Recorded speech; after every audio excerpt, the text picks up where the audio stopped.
Netcasts you love. From people you trust. This is Twit. Bandwidth for the Tech Guy is provided by CacheFly. CacheFly.com. Hi, this is Leo Laporte, and once again, time for Twit's audience survey. We'd really like to hear from you. It's only going to take a couple of minutes, really. That's all. Just go to twit.tv/survey and let us know what you think. Your anonymous feedback will help us make Twit even better. And thanks for your continued support. Hi, this is Leo Laporte, and this is my Tech Guy podcast. This show originally aired on the Premier Networks on Saturday, January 21st, 2017. This is episode 1356. Enjoy. The Tech Guy podcast is brought to you by Texture. Access the world's most popular magazines anytime, anywhere, using your smartphone or tablet. Try it free for 14 days at texture.com/twit. And by Rocket Mortgage from Quicken Loans. When it comes to the big decision of choosing a mortgage lender, work with one that has your best interest in mind. Use Rocket Mortgage for a transparent, trustworthy home loan process that's completely online at quickenloans.com/techguy.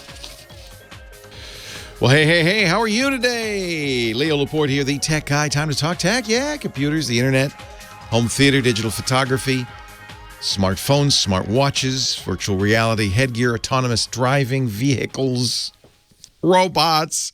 8888 Ask Leo's the phone number. Anything with a chip in it.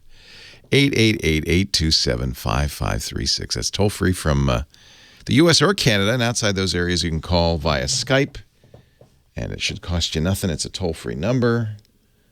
8888 Ask Leo. I don't know what the numbers are. Just remember that. My memory is shot. Well, of course, yesterday, January 20th, the big transition, changing of the guard. I'm talking about the POTUS Twitter account and the Samsung Galaxy phone that President Trump used to use to tweet. He used an Apple iPhone until about midway through the primary season last year. And then because he was mad at Apple, he switched to a Samsung Galaxy phone. We don't know which one. We can't tell. The pictures that we've seen of him holding it, it had a case on it. So it could be an S7, could be an S7 Edge, could be a Note 7, but I don't think so. I hope not. Anyway, for whatever reason, the Secret Service took it away from him. They did this to President Obama 8 years ago, too. Of course, 8 years ago, it was a BlackBerry that Obama lost. This time, it's a little bit more modern phone. The phone that...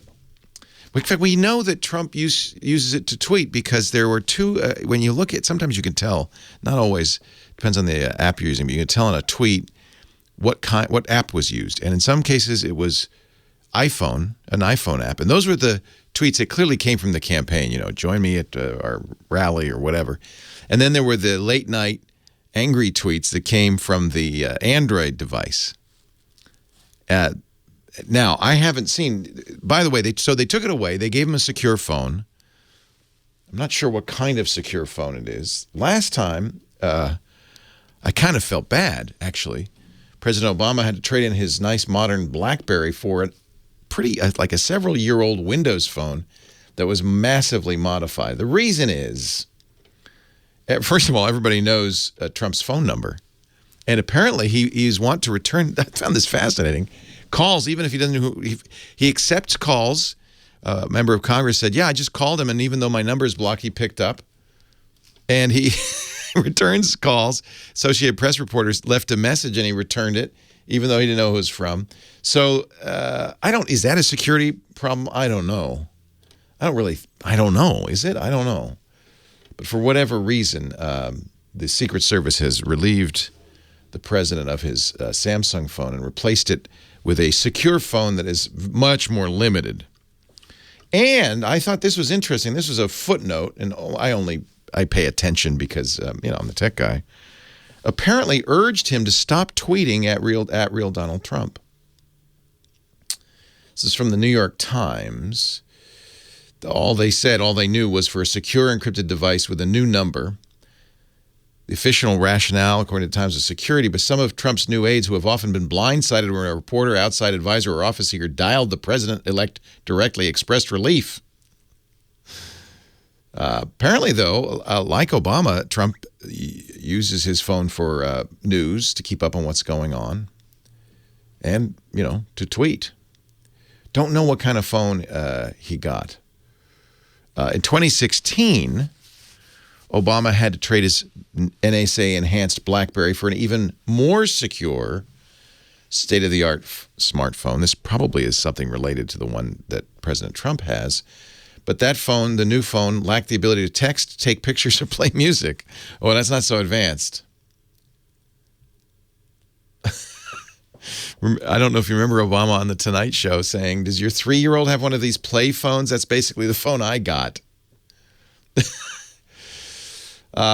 So Trump did tweet about 2 hours ago on his old account, Real Donald Trump, but it sounds like, and I have to, I'll have to see if I can see if it was from an iPhone or an Android phone or what. I'll have to do a little sleuthing. But it sounded like one of those staff tweets. Doesn't sound like it was in Trump's voice. It was, I'm honored to serve you, the great American people, as your 45th president of the United States. I suspect that's the point of that message, as benign as that is like, okay, now go over to POTUS. As you know, the @POTUS Twitter account was created for President Obama last year. But I take it back, not for President Obama, for the president last year. And it was made clear at the time, this belongs to who's ever the president. So at noon Eastern yesterday, that account was transferred to @POTUS44, where President Obama's tweets will be archived. I don't know if he'll be able to continue to tweet at that number, at that address, actually. And then, presumably, the keys were handed over to President Trump's staff.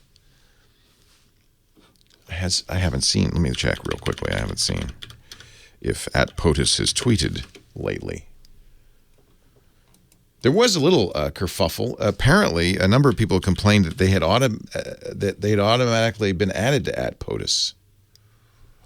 So the same tweet that the president put up a couple hours ago, is also at POTUS, and this one with a picture of the whole family. So, and actually members of Congress and so forth. So I suspect this is that's the transition right there from @Real Donald Trump to @POTUS. And then let me see if, I should have done this before the show, but POTUS 44 ended, last tweet was yesterday. I think that was it. And he's saying go over to, President Obama's saying go over to obama.org. So it's a changing of the Twitters. What a world we live in. 8 years ago, there was no Twitter. I guess there was a Twitter, but it was not somewhere presidents tweeted. It's where people like me tweeted. Now it's the official channel, isn't it? It's, I liken it to FDR's fireside chats, where Roosevelt in the 40s, maybe even started in the 30s, I don't remember when it started, went directly to the American people, spoke directly to the American people. And that was a big deal. That was the first time a president kind of spoke directly to the American people. And I think ever since, every president's looked for a way to do that. And what better way than Twitter? Well, okay, Twitter has its limitations, 140 characters. You can't say a whole lot there. Interesting. So there you go. There's the official handover. That's the keys to the kingdom. Forget the nuclear football. It's the Twitter account. Interesting. Wait a minute now. I'm going to have to check this because I don't. Chat room saying whatever you do, don't check out another account. Okay, I'm just going to stick with those. I'm going to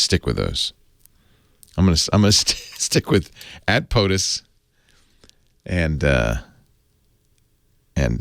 I find it. I always followed at Real Donald Trump because I'd never seen.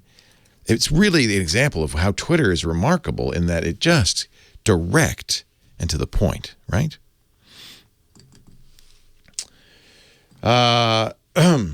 I'm not a huge Twitter fan, to be honest with you. I found that the signal to noise ratio, the content, the good quality content compared to the just shouts and crazy outrage and all that has really dwindled, the good content. But maybe, you got to follow it just to see what's going on, don't you? 8888 Ask Leo. That is the phone number. Reports from the front lines of tech. That's what you get right here. And answers to your questions. We'll go right to the phones right after this.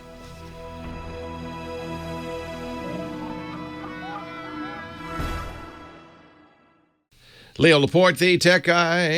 8888 Ask Leo. There she is, Heather Hammond, the phone ranger. Hi, Heather. Hi, how's it going? It's going great. How are you? Good.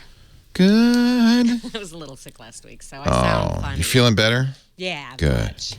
Well, I think the main point of this show, unless I'm wrong, I've only been doing it, you understand, for 13 years, so I could have it wrong, is for me to take phone calls. Am I wrong? Oh, right here and now, you mean? Yeah. Oh, yeah. No, that's what you I know I talk a lot, but I feel like maybe phone calls would be good. Because people want to hear what you have to say. Well, especially they have Kyle in Torrance. He's Really? wondering what the future holds. He called? Oh, yeah. I've been waiting. Thank you, Heather. You bet. Kyle, thank goodness you're here. Hey, how's it going, Leo? It's going great. Welcome.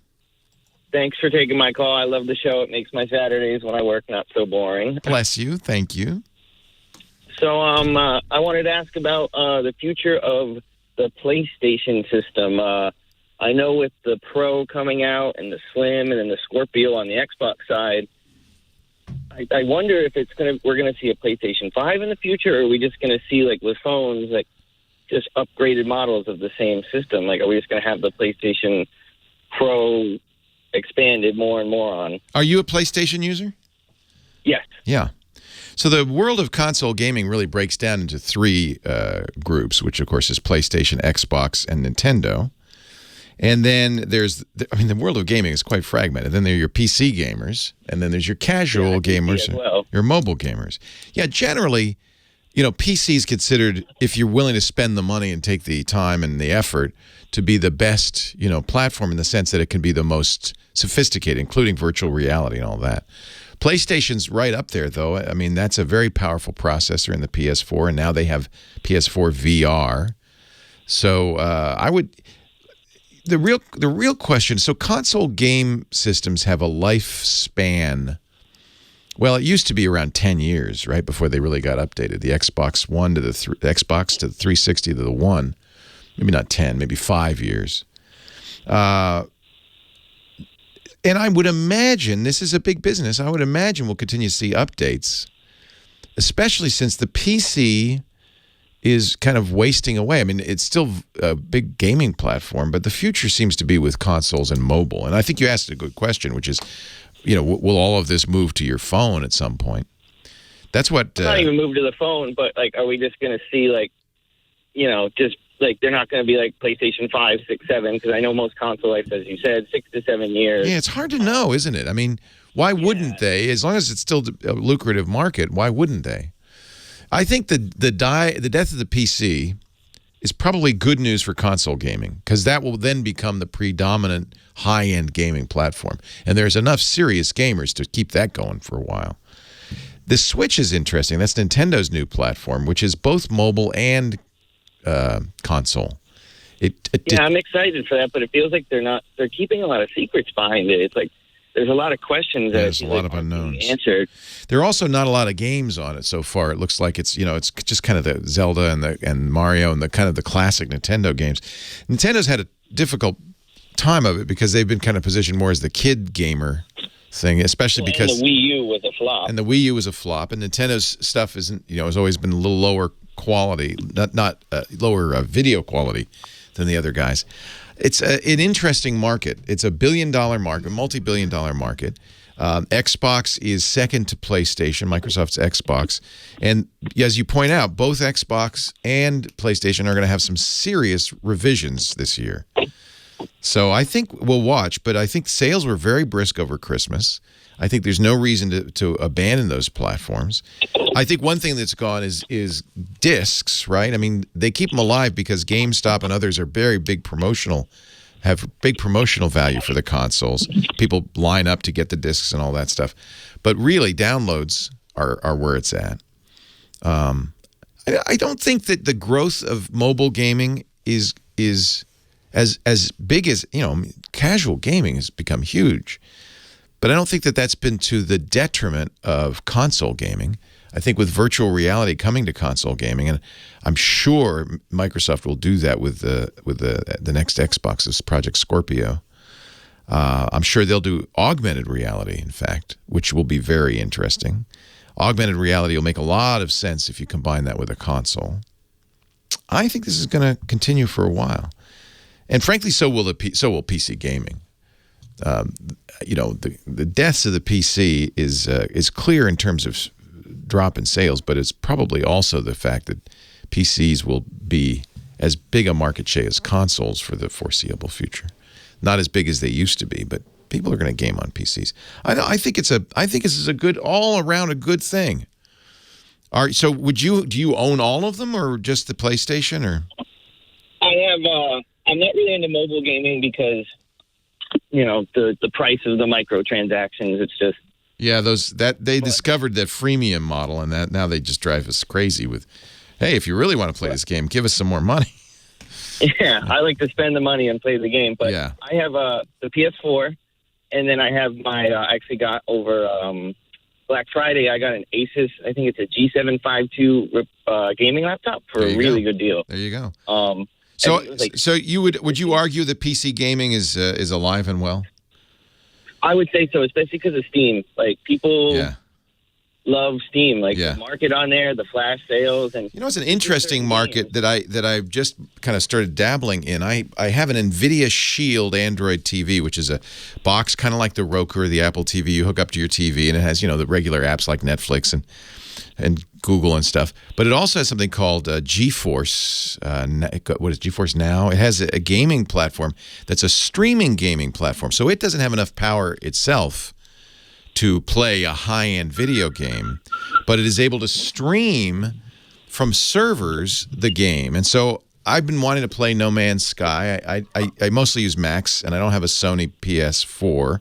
So I decided to buy it on GeForce Now and stream it. And I've been playing it. It streams quite well. If you have a kind of solid bandwidth in the 50 megabit, 30 to 50 megabit range, it streams at 1080p with high quality video, anti-aliasing and all that. And it's very playable. And then the thing that they're smart is you also get a key to play it on a PC. You get a Steam key.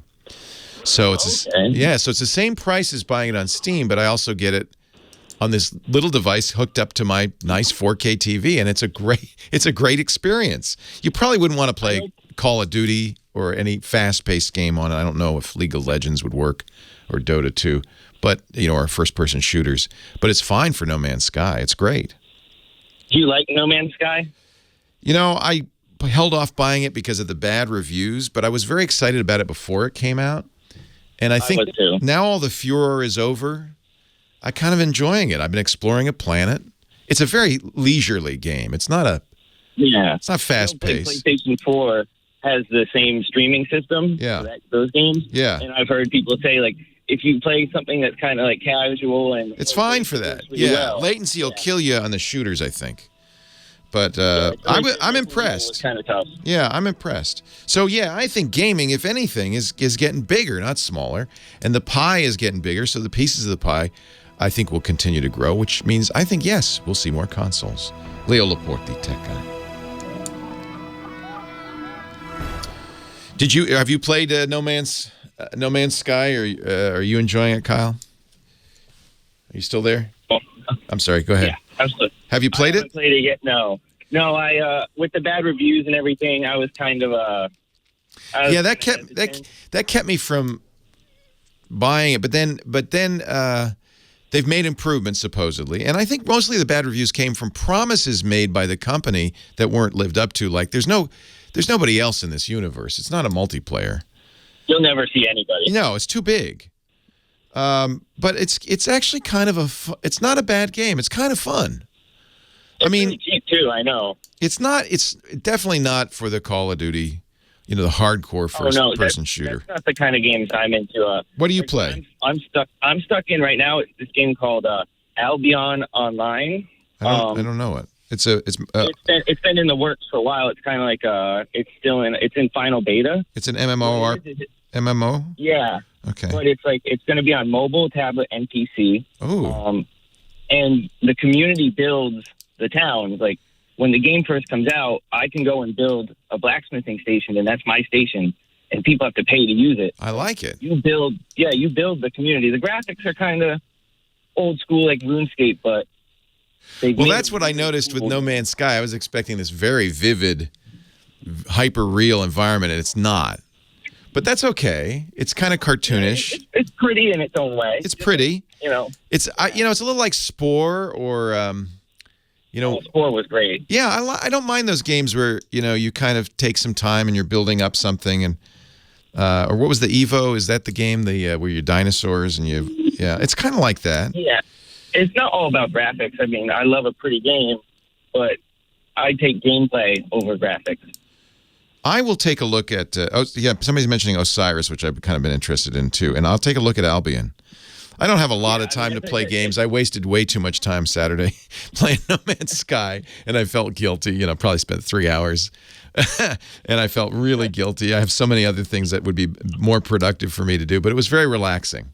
So. Yeah, I mean, I would say it's not the game to get into if you're not big into gaming, but it's cool to kind of see they've made something that's different. I've never seen a game like this before. I will try it. Albion.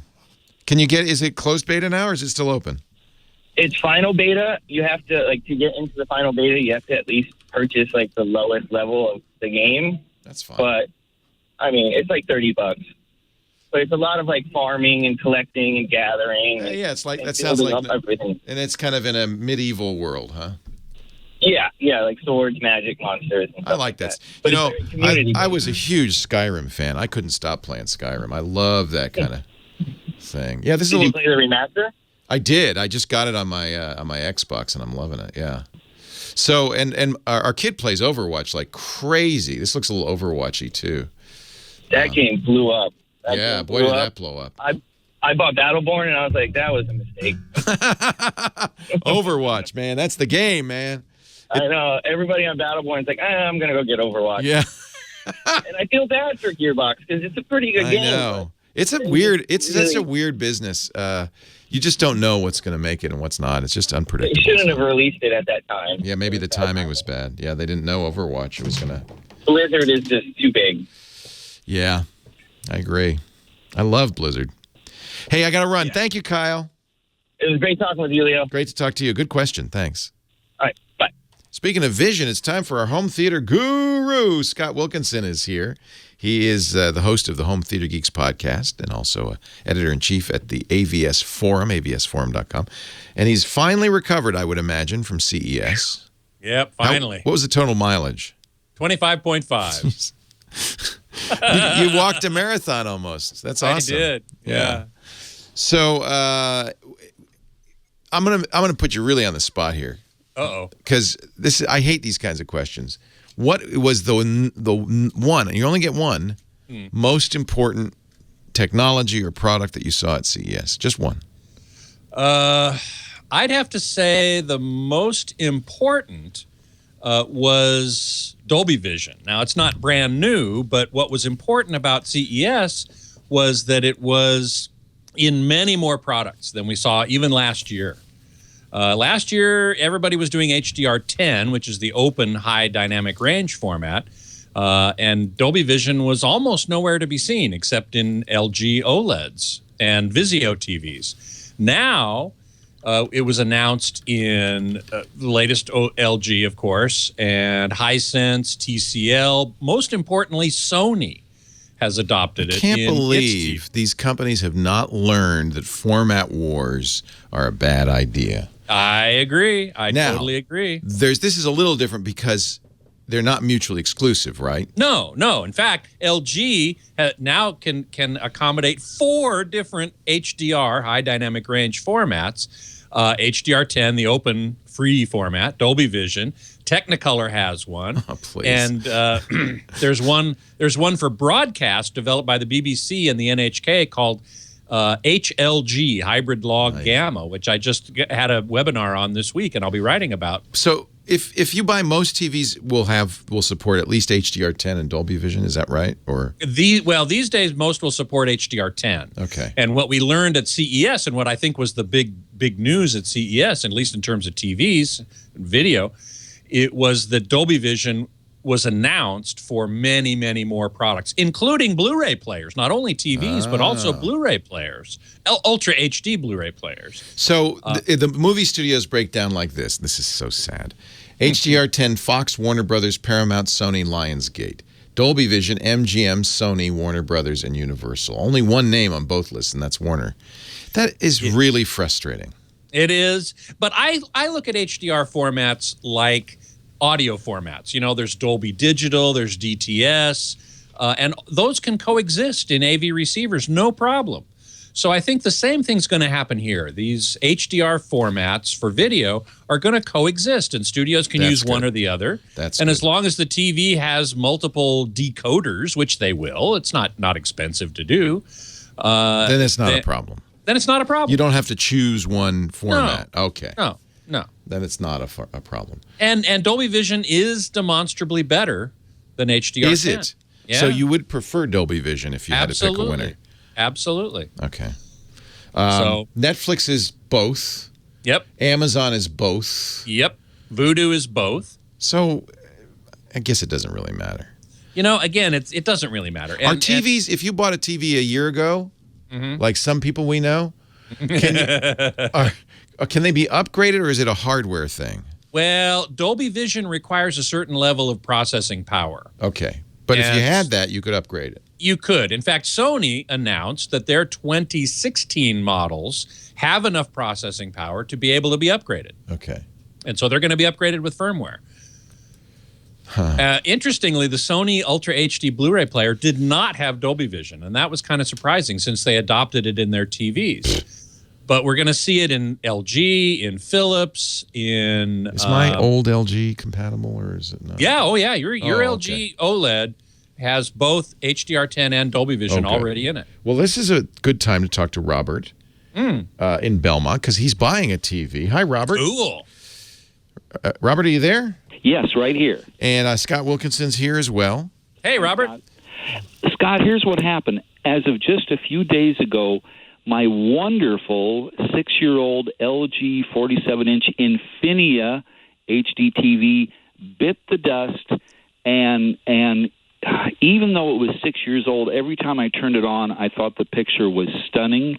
Wow. Should I continue with LG, who I now do not trust, or should I tear it apart and replace the power supply and the main board? No, that's probably not worth doing. Okay. These TVs tend not to be highly repairable. Well, they can be repaired, but it's very expensive. It's you might as well buy a new TV. Oh, okay. It might cost you a little bit more to buy a new TV than it would to repair it, but not that much. And you'd get the benefit of these new HD R formats, right? Exactly so. That's exactly right.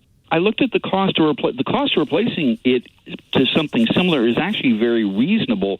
But what I noticed is that my former, now dead TV had 4 HDMI inputs, and I'm lucky if I can get 3 on the higher end ones.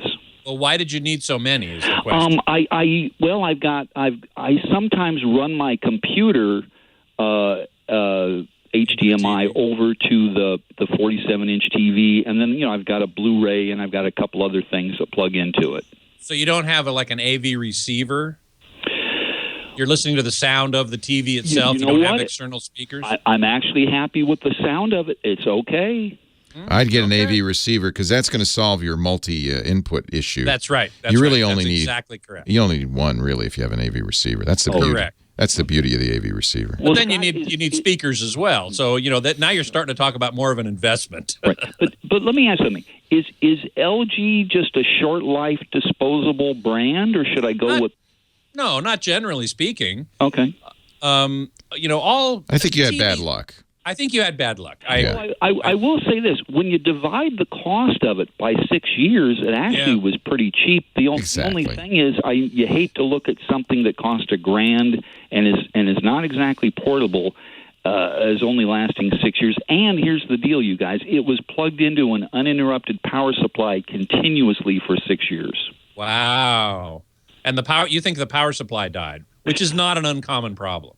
Well, here's what happened. So I went on YouTube, and it looks like all these big screens are basically three parts: the screen, the on a board a power supply, and then on a board the main board for the tuner and everything else. Well, the processing and the inputs and all that stuff. And it looks like everything, all these two modules are connected by ribbon cables. Well, I can replace that.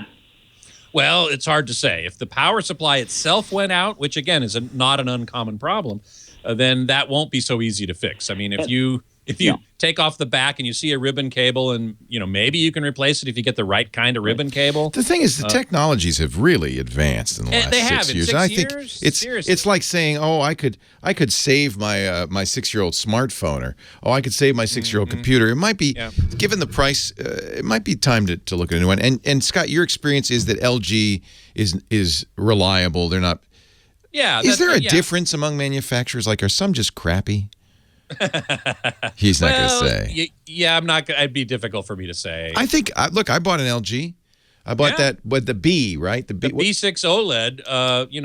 Should last a good long time. That B6 OLED is. I am very happy with that. Beautiful, beautiful. OLED's going to be a wholly different ball game. And a lot better. I mean, now this is a $4,000 TV, so you can certainly go less. Scott Wilkinson, hey, thank you for the call. I appreciate it, Robert. Scott Wilkinson, home theater geek at twit.tv/HTG. That's his podcast on our Twit podcast network. He's also the writer in charge at the AVS Forum, avsforum.com. And he joins us every week right here. Thank you, Scott. My pleasure. Leo Laporte, the tech guy. More calls right after this. Yeah, it does. It seems like repairing it seems like a lot of work. I agree. Yeah. Is he still on the line? He is. I can let you have him. Sure. Hold on a second. All right, Robert, you may continue on with Scott. Scott, and normally I wouldn't do this, but I'm of the vintage where when I was a little kid, I would take the vacuum tubes to the drugstore, and when I saw these videos on how to replace the two main boards, a power supply and the other board's just the main board, with just snapping in ribbon cables, I thought, well, if I could pull that off for like $250, and then the other thing it showed was that you can visibly see, without using a voltmeter, you can visibly see if the capacitors are just ballooned up. You could look at that, yeah. I still think, I mean, unless you're an electrical engineer, are you? No, I'm not. No. Yeah, okay. Unless you are, I think if it were me, I would just replace the TV. Okay. I will say this, replacing it would be half, but the deal is this, and I don't know if it was just because the Infinia line was encased in that plastic front shield. I don't know if that had something to do with the picture just being so vibrant, or just LGs are very vibrant. I don't know. Well, did you go into the menu at all and look at the picture settings? Well, here's what happened. The wonderful thing about this, too, was that when you turned it on, when it was working, it had a LED pilot light that lit up that said LG, backlit. Yeah. And I can hear it coming on, but the screen LED lighting doesn't come on, and neither does the power verification LED come on. But I can hear that it's on, but it, it's almost as if it wants to get in gear, and I've unplugged it overnight. I've done all kinds of other stuff. Yeah, you've done all the right stuff. Yeah. It's just time to replace it, I'm afraid. I have generally not been a fan of LG LCD TVs. Okay. Now, you have a different experience than I have. You really liked it, and so Stunning. that's great. the reason that I asked you about going into the picture menu was you say the colors were so vibrant, it makes me think maybe it was in what's called vivid or dynamic mode. Oh, no. I had it, because it has a wonderful energy-saving feature that especially at night, I would run it in energy-saving only because it was so bright that I wanted to tone it down. But no, I ran this thing really at a very low energy level. Okay, all right. Well, if you were happy with it with this LG, you might look at getting a similar one from LG. I mean, why not? Yeah. You'll get the addition probably of at least HDR10. Great. Which is the high dynamic range, the free open standard HDR. And, you'll get streaming probably from Netflix and a bunch of other places, and you'll be able to stream high dynamic range. You'll get a much better picture if you upgrade the TV. Oh, yeah. No, at that price, and the replacement price, because I looked at a Sony and I looked at a Samsung and I looked at a couple of LGs. And the only other reason I'm also on the fence about an LG is the place that I live in now, this nice condo, I bought it, and the stove, which is an LG stove, has also bit the dust. And I'm wondering, well, maybe the stuff. Oh, is maybe crap. this is company. Yeah, I don't have any insight into. LG definitely makes stuff that dies early. They used to, but they've upgraded from the drugstore brand. Hey, really we got to run, Robert. We got to run, Scott. Scott, you want to stick around top of the hour? Happy to. Thank you, Robert. Thank you. See ya. Leo Laporte, the tech guy. 8888 ask Leo the phone number. You want to talk high tech? I'm here to do it. And Amy's on the line from Orange County. Hello, Amy. Hi, Leo. Welcome. I am having some horrible trouble with my EliteBook 6930p since yesterday. Okay.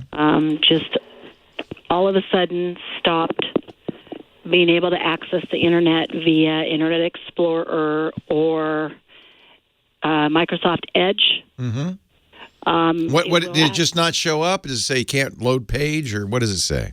Well, initially, anytime I click the icon at the bottom at the taskbar, it just wouldn't acknowledge that I was even clicking on anything. Oh. And then now it'll take about 20 minutes for a page to come up, and it'll say this page can't be displayed. Huh.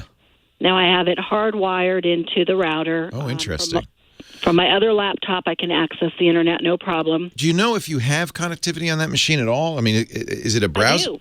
You do. So you're able to see other stuff on the internet. You could see your network and things like that. Well, I can tell you what I can see. I work remotely from home, and I can access my remote desktop. Your VPN is working. Okay. So something's working. That's interesting. Yeah, but my entire computer seems to be not wanting to launch anything very easily. Do you shut down your remote desktop before you try to run the browser? No, I usually run them tandem. I'll be on my remote. So what's happening is if you do that, then your browser's probably going through that connection to work. You might try shutting down the remote desktop and see if the browsers work better. Yeah, I tried that first thing this morning before I even signed on. Well, and I tried to sign on to the internet, and it was happening again. Then I wanted to see if I could get to remote desktop, and I will tell you that it took a few minutes to get to remote desktop. Even that took a while. Okay. Yeah, but now it's working no problem, the remote desktop, but it is taking longer to access it. I don't know. I even ran, I do malware bytes, and I have the home premium version of that, and I thought, my gosh, maybe I picked up something that's keeping it from happening, because I have been browsing just the Yahoo News because of the inauguration and everything like that, and I thought, well, maybe I clicked on something wrong and picked up something, a virus or well, a bug of some sort. It is possible, but Malwarebytes isn't seeing anything, right? No, and the only thing with Malwarebytes is even that was kind of difficult to launch. It ran it successfully, says that there's nothing wrong with it, but the icon on the desktop has the shield attached to it, and it typically, I don't know if it typically does or doesn't have that shield. I don't know if that shield icon attached to the Malwarebytes means that there's something going on, but I ran the scan, and it says nothing's wrong. So there's a few possibilities here. I mean, it could be something as simple as the network cable that's attached to your router. It could, and obviously the first thing to do is swap that out, right? I always say we're going to troubleshoot, but you always want to do the easy thing first and the hard thing last. So the first thing you would try is just find a different networking cable and try swapping them. Is it directly connected to the HP, or is it through a USB Ethernet adapter? I did it both ways. I've Okay. got it hardwired in right now. Okay. But if I pull it out, the result's the same. On It doesn't Wi-Fi, make a you mean? difference. If you switch to Wi-Fi, Correct. If I switch to Wi-Fi, and you do or see the- a Wi-Fi signal, and you're able to join the Wi-Fi. Absolutely. Okay. And on my other desktop that's sitting right here, that's Good. so Yeah, you've done some troubleshooting already. You've eliminated the problem being your internet connection because the other desktop works. You've eliminated the network cable because the same thing happens when you're on Wi-Fi. The shield, by the way, just means you're running in an administrator mode. Emily reminds me. So that doesn't, you run as administrator to give it full access to the files. You have to do that with Malwarebytes to make it effective. I think that it's a couple of possibilities come to mind. If you had and a very common problem is a hard drive issue. If you had a hard drive issue, that could be affecting it. So here's the way to figure out if it's a driver, if it's something going on with your account, or if it's a hard drive error. Hard drive's the last one, right? That's the hard one, remember? Mm-hmm. The one we don't want to spend money and we don't want to open up the machine. So one way to try this is to, do you have another account, an administrator account, something else you can log into? to what? On your Windows machine? You only use one account, probably. Most I people only use do one that. account. Yeah. Good point of hygiene for everybody with a computer is to create a administrator account you don't use, so that in times like this you could log out of your regular account and log into an administrator account. You can create an administrator account now in the user's control panel. I would do that.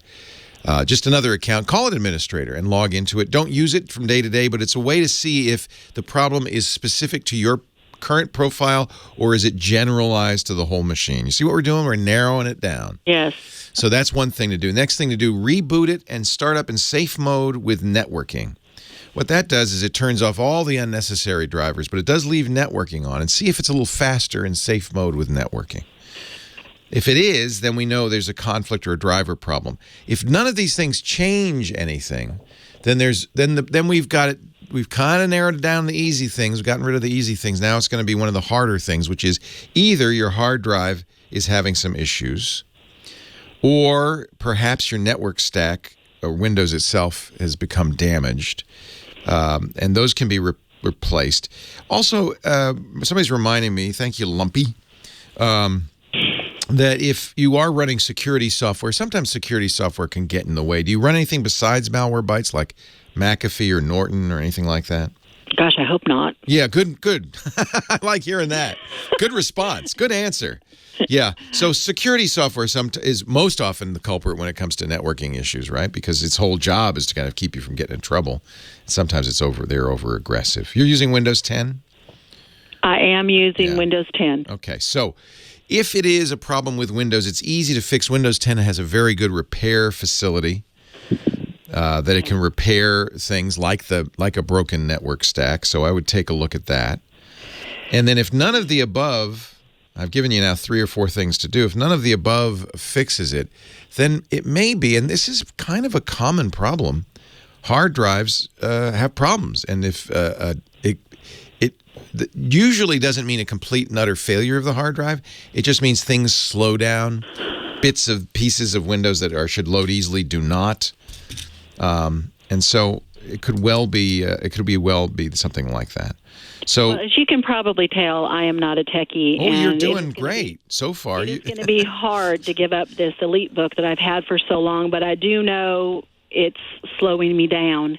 Well, it is. If it's a hard drive, it's possible to replace the hard drive on that laptop. So, although the new HPs you will be very impressed with. I've been a big fan. It's funny. I used to not recommend HPs, particularly the Pavilion line, their home line. But the new HP, since they've split up, the PC division has become more focused, and actually the new HP laptops are spectacular.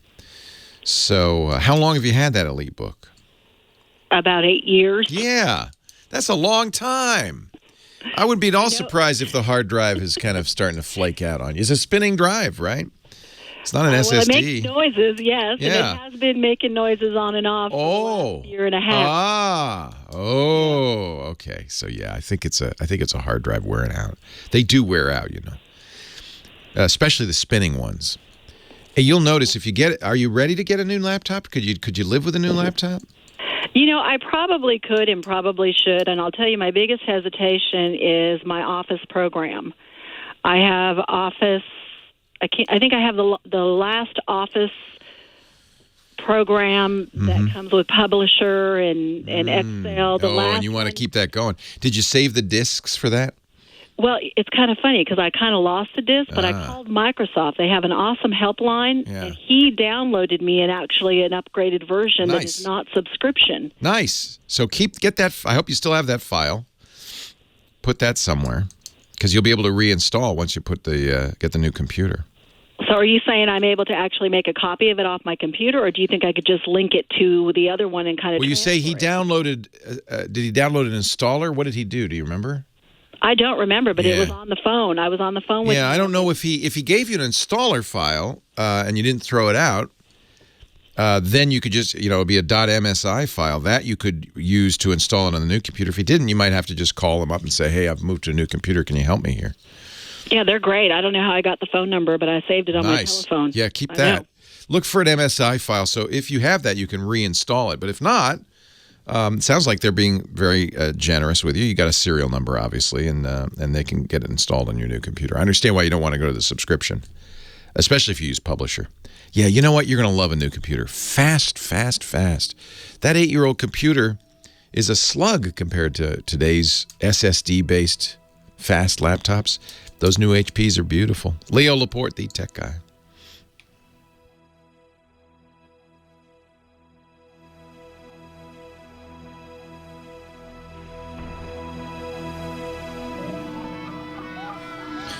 Now, when you called Microsoft, let me ask you one more question. We're off the air, but we're on the podcast still. You're sure you called Microsoft, right? Oh, she's gone. Is she there still? No, she's gone. That'd be the one thing I'd worry about. Make sure it really was Microsoft. It wasn't some guy calling you saying, "This is Microsoft." I can download you a new copy of Office. Ooh, I hope it wasn't that.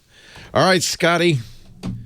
Let's get back. Let's get back to the Scott Wilkinson show. I got a clock for you and everything. Oh, thank you so much. I love the clock. Yes, have fun. Thank you. So, hey, everybody. Got any questions? I did answer something here. No bolts NSD. Don't know what that means, but okay. Did I get to try the Osix 3D headphones at CES? Sadly, I did not. I've heard about them, kind of giving you a 3D sound image in headphones, and they're not the first. There are a number of companies that try to do that. What I did here at CES that I thought was really interesting was a demonstration of a technology that's actually been around for quite a while. I remember seeing it first 20 or 25 years ago, called beam forming. And so what that is it's an array of little speakers, little speaker drivers, like a linear array. And they use interference and destructive and constructive interference along with sophisticated digital signal processing, or DSP, to create beams of sound, not laser beams exactly, but narrow beams of sound, such that in this particular case, I could sit about 3 feet from a little sound bar and hear what's called binaural sound. Normally, to hear binaural sound, which is one ear gets one sound and one ear gets the other sound, and ne'er the twain shall meet, is almost impossible to do with speakers in the room, because you get what's called crosstalk, right? So the right speaker sends sound to your right ear, but your left ear gets some of it too, because the sound spreads out widely from the speaker. Similarly, from the other speaker, the left speaker gets sound to your left ear, but also your right ear hears it as well. And so that causes problems with imaging and sound staging, and it compromises what you're hearing. So with beamforming, you can actually, in this demo, the right ear only got the right ear sound, and the left ear only got the left ear sound. There was a little bit of crosstalk, but a lot less than you normally would get. And he played a binaural recording, and a binaural recording is one that you make with two microphones.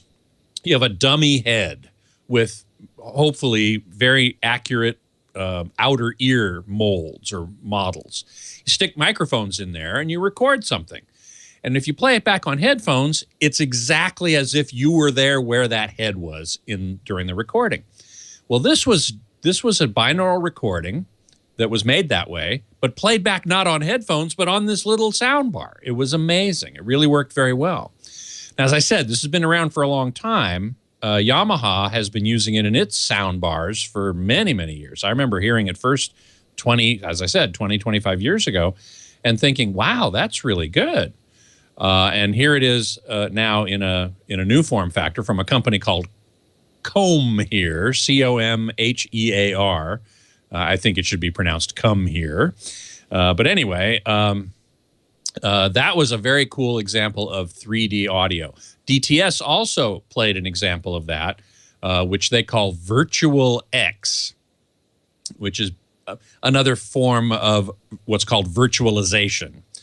So you've got a sound bar. You would think you'd only hear two channels, but in fact, the sound stage expands way beyond the boundaries of the box, of the case that the speakers are in. And in this case, in the case of DTSX, it actually went overhead as well, and you could hear some stuff overhead. So that was pretty sophisticated. That wasn't using beamforming. That you could use any sound bar with that. Beamforming requires a special set of drivers. So anyway, that was kind of cool. Virtual barber, yeah. Hey, Loquacious, good to see you as always. Web 3222, between the Sony XBR 930D and the Vizio P55, which would you pick? I would pick the Vizio. And the reason is that the Vizio has full array local dimming backlighting, whereas the Sony 930D has edge lighting. The Vizio has HDR10 and Dolby Vision. And I was told at CES that the 930D would get an update to Dolby Vision. So if that actually happens, then that mitigates the difference between the two. But the full array local dimming backlighting on the Vizio, to me, is much preferable. Now, the Vizio has an unusual user interface, particularly as it regards the smart TV functions. It uses Google Cast, or what's now called Chromecast. They actually changed the name, which I thought was a bad idea because they also have a product called a Chromecast. But in any event, you do everything from a tablet. And it comes with a tablet, 6-inch Android tablet. Not Android? Yeah, I think it is Android. And you do everything from there. You cast from that to the TV. So it's different than most other smart TVs. Still in all, the answer is that's what I would do. Judge Roger Waters is doing live shows in California in June. Am I going? I would love to. I have to actually look into that and see if I can get a ticket, or maybe I can get a press pass and do some coverage or something. But I'm sure a big fan of Pink Floyd, so seeing Roger Waters would be really great. Key 43, yes, Vizio does make good products. They, again, like LG, sort of used to be, kind of, the cheapo brand. But then so did Samsung. Samsung used to be a cheapo brand, and not for a long time. They're now the #1 TV maker in the world. But they used to be, and LG used to be as well. Vizio used to be as well. And they've come a long way, all of them, to making quality product. So the answer is Vizio is quite a good product now. Now, they were just bought, Vizio, by a Chinese company called Leeco. And what will happen to Vizio TVs after that purchase is finished, and what they're going to do, because Leeco is also making TVs under its own name and selling them in the U.S. at ridiculous prices. So there is some question about that, but the current generation should be fine. And so that's what I think about that. Yeah, the Leico UMAX 85, an 85-inch full array local dimming, Dolby Vision and HDR10 for a list price of $5,000. And they have it on significant discount on their website, their e-commerce site, lemall.com. And when it first came out, they sold it. Fake French. It just drives me crazy. I know. Trying to sound French, but it's they're not Chinese. French. You know, if it were eco, it'd say Lico with L apostrophe. You wouldn't go Leico. It's just terrible. I know. Ugh. Anyway, I got to run. Thank you, Okay, Scott. very good. My pleasure. All See the you next best. See you next week. week. You too. Well, hey, how are you today? Leo Laporte here, the tech guy. Time to talk about, well, tech, computers, the internet, home theater, digital photography, smartphones, smartwatches, all that jazz. 8888 Ask Leo. That's the phone number, 888-827-5536. Toll free from anywhere in the U.S. or Canada, outside that area. Just, use Skype or something. Should be free if it's a toll-free number here. Michael in San Diego is next. Hi, Michael.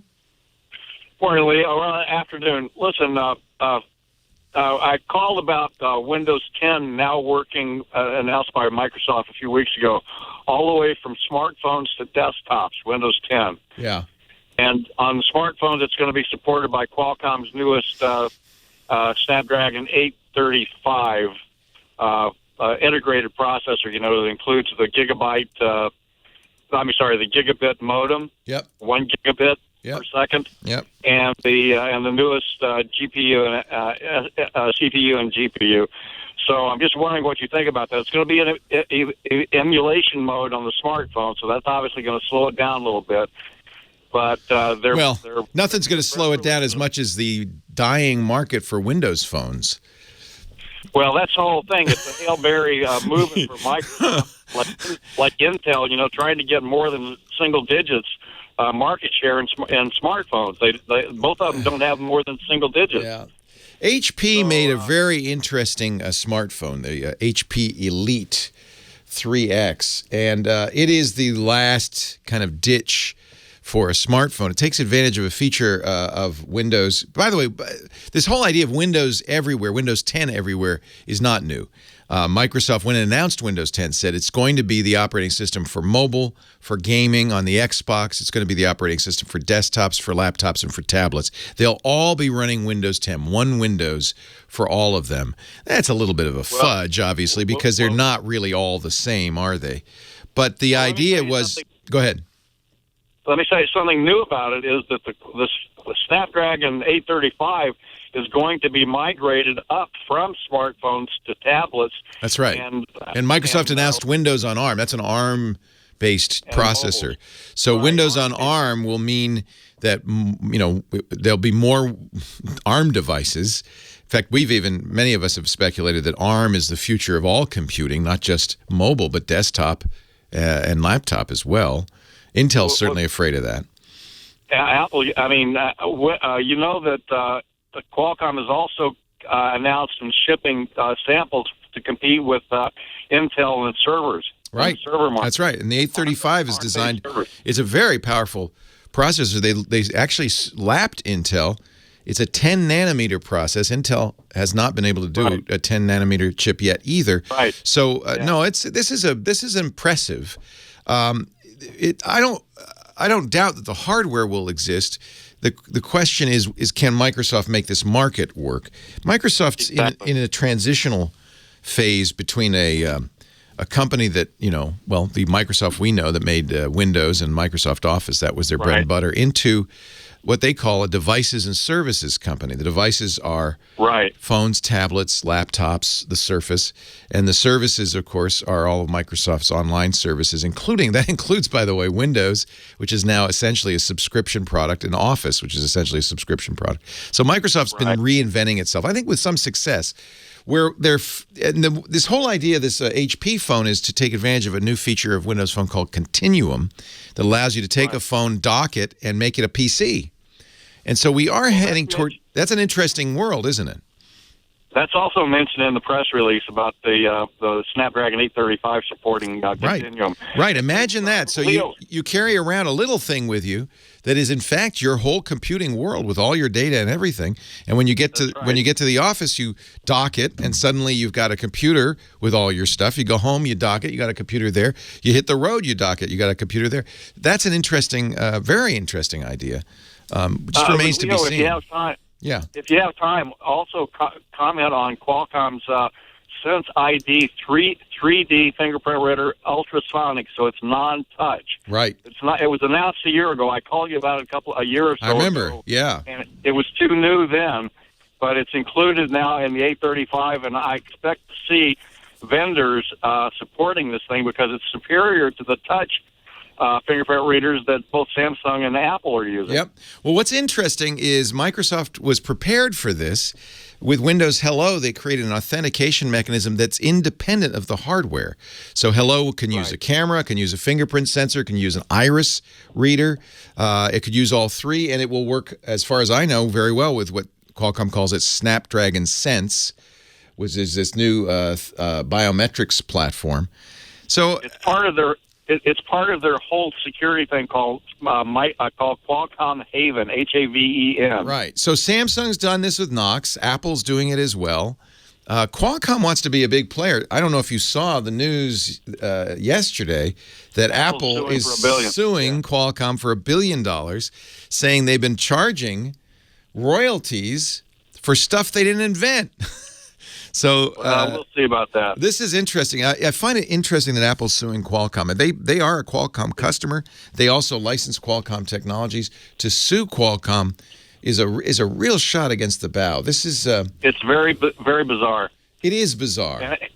And I called my financial talk show about that. I didn't want to talk about stocks with you, but it hit Qualcomm. It hurts Qualcomm stock, yeah. But Qualcomm's been a high flyer for some time. And I think it was up 30% last year. Yeah, I think a lot of people think of Qualcomm as the heir apparent to Intel's domination. I don't know if that's true. Yeah, I don't know if that's true or not, but they certainly they own the mobile market. And one of the reasons is because they make chips that have radios built in. And when you have a mobile device, you'd like to have everything on one chip. The fewer chips, the better. And so putting the radios into the chips makes it very kind of a no-brainer. And the big question is, when is Apple going to have it integrated? Because for the last 5 years, they've been using Qualcomm exclusively until Intel got in September. This law, and of course, the iPhone 7s that use the Intel chip are considered considerably slower than the Qualcomm. 30%. Yeah.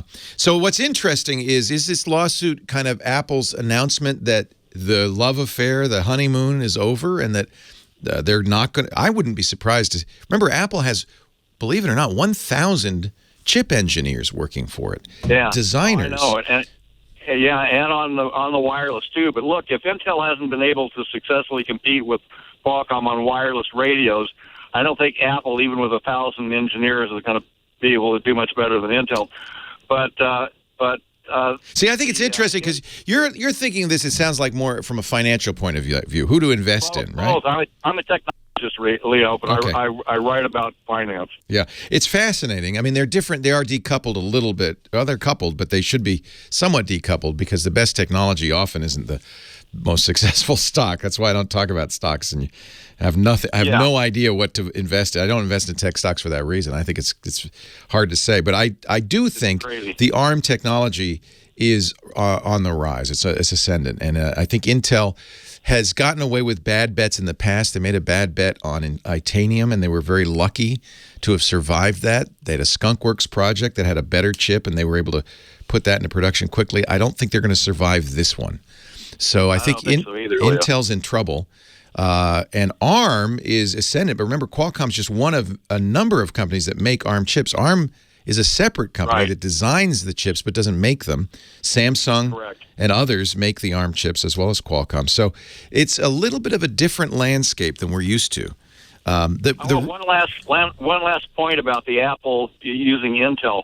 It's 30% been tested at 30% slower than the Qualcomm chip. So Apple actually came out. I mean, I know. They slowed down the Qualcomm chip. Slowed down the Qualcomm chip, so it wouldn't be faster. That's terrible. How desperate is Apple to do Isn't that something as terrible? crazy as that? Yeah. Hey, it's been great talking to you. I got to run, but hey, thank you, Michael. I appreciate your Leo, insight. Keep calling. All right. Take it easy. Take care. Leo Laporte, the tech guy.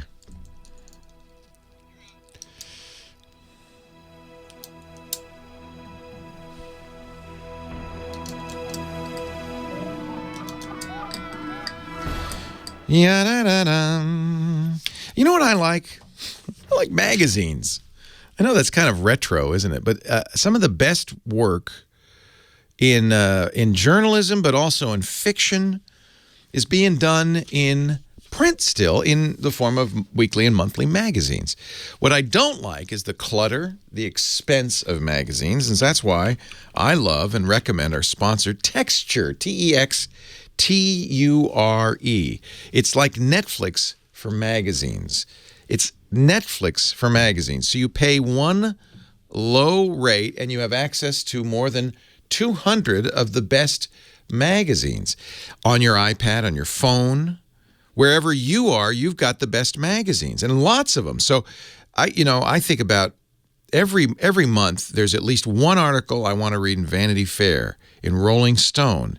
Every week there's at least one article I want to read in the New Yorker. There's always wonderful photo essays that I want to see in National Geographic.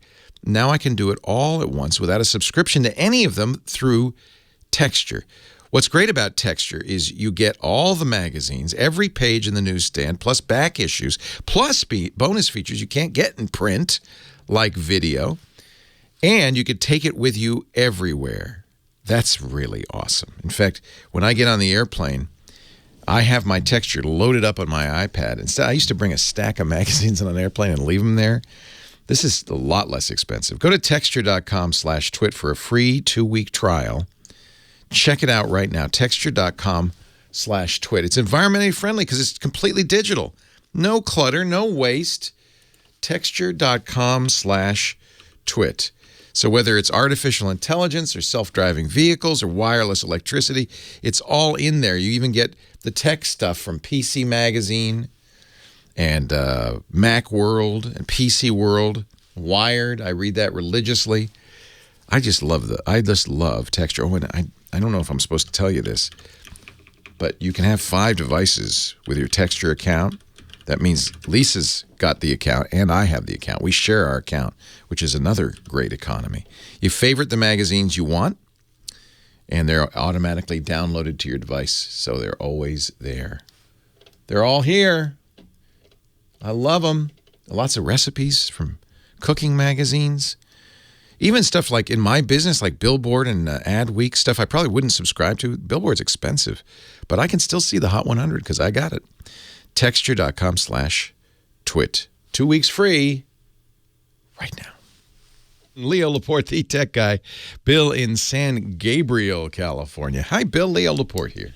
Hello, Leo. Good afternoon. Hi there. Okay, so I have a work-related problem. Okay. Okay, so do I. I hate work. Oh, no, that's something else. That's different. Well, I'm here at work. Me too. No, I love my job. I don't hate work. What can I do for you? Okay, so I have an intranet, right? Yeah, at work. Yeah. It's peer-to-peer, and I have a whole bunch of really important business files that live on a Windows XP machine on the intranet. And I didn't write the database. Someone did, and they wrote it in such a way that I can't access those files directly on that machine. I have to access them from another machine on the intranet. So I'd like to condense all this so that I can... That's weird. So somebody did this at your office? Right. And the XP machine's what, down the hall in a closet somewhere? Well, yeah, no, it's right here, but it's a small intranet. But so you can't actually though log into that XP machine and see those files. They're in a database on that machine. Well, I'm standing in front of the XP machine right now, and I can use it, but for some reason the database files I can't see them on this machine. I have to go to another machine on the internet. That's kind of weird. Okay, so what would you like to do? I'd like to condense all this so that I can work more from home, so I have to come to work on Saturday. What I'd like to do is I've got my Windows 7 business class laptop, right? Yep. And it's virtual XP mode. Okay. And I want to know if and how I can copy out the database files which are shared they're shared on the XP machine. Yes, you can. So do you know what database program it's running? Microsoft Access. Access. Okay. So there's an Access database on this XP machine. You can access it through the LAN, but you can't access it locally. You'd like to get you just want the database. You don't even want the files in the database. You just want the whole database, right? Well, no, I want the files. I want the database and the files in the database. Okay. Yeah, and but I want to put it all into one laptop. Do you want to stop using the Access front end? Do you want to just see the files in folders? No. I want the good part, the data that I want. I want Okay, I use Office 2007 in Windows 7. I'm wondering if I could take the guts, the good part that I actually want. Use Access 2007 in Windows 7 as the front end, but then take the information I really want and put it into the virtual XP machine as a shared drive, and then map that shared drive back to Windows 7 on one single laptop. I want to log into I want to open my Windows 7 laptop, and then somehow be able to work in Windows 7 and also drill down into the virtual machine and access the database information from there using Windows 7. Okay, so I understand. So there's a database. Is there a front end, an Access front end to that database? Sounds like you're using it, right? Like a program that runs that you can see the data and search it and all that? On the XP machine, no. Yeah, I understand. But when you access the data, that's what you do, right? You run the Access front end. Yes, on whatever other computer, yes. So there's two parts that you would need if you wanted to continue to do that elsewhere. One is the database file. Access databases used to be MDB files, so you could search the XP machine for MDB files. If it's been updated, it doesn't sound like it'll be updated, but it might be. Then it's ACCDB, or short for Access DB. So you're going to look for .mdb or .accdb files. Those are the database files. Right, it's all MDB. Okay, so you could take those MDB files and put them on a thumb drive and put them somewhere, or you could have that drive that they're on shared over the internet, or rather over the LAN. You're not going to share it over the internet, right? You just want to share it over the LAN. Well, no, not even that. I want to put it all into one laptop. You want it on one physical drive. Okay, so copy those MDB files. If there's a front end for it... The front end would be Access 2007 running in the Windows 7 version. The Windows 7... Do you have access to that program? Oh, yeah, I've got all the programs. Okay. So you'll need the Access database and the front end files... And you can copy those to any machine that's running Access and use them locally, just like that. Does that make sense? Yeah. Well, basically run them off a thumb drive and yeah, sure. You could put it on anything. It'll be a little faster if you copy them to the hard drive. Well, that's what I wanted to do, and I was wondering. Now, remember, when you do that, a change you make to that database does not now propagate to the other one. You now have forked the database into two versions. You now have your version and the shared version. You understand that, right? Oh, yeah. I'm willing to take that. You don't care about that? Then I just want to be mobile. My suggestion would be make that read-only so that you can't modify those files, and then periodically update it from the XP machine. Just understand you're separating the two, so any changes anybody makes on the XP machine will not be visible on your local copy until you update your local copy, right? Yeah, that's perfectly fine. But like I said, my main goal is to be able to have one single laptop at home, so I don't have to come to work on Saturday. You don't have to come in and work, and it's all the stuff you need is right there. Right. Yep. And I can access my database Yep. and QuickBooks and everything else. Yep. So you're going to copy the database files. I can't remember and maybe somebody in the chat room will tell me, if the Access front end, the software that somebody wrote in Access to access those files, if that sits in a DB file or if that's in a separate file. My suspicion would be in a separate file, but I'm not sure what it is. You just copy it over. Now, remember, again, don't make changes. That's not for making changes to that database. That's just a read-only database. You want to make sure that you understand that, because otherwise any changes you make will not propagate to the XP machine at work.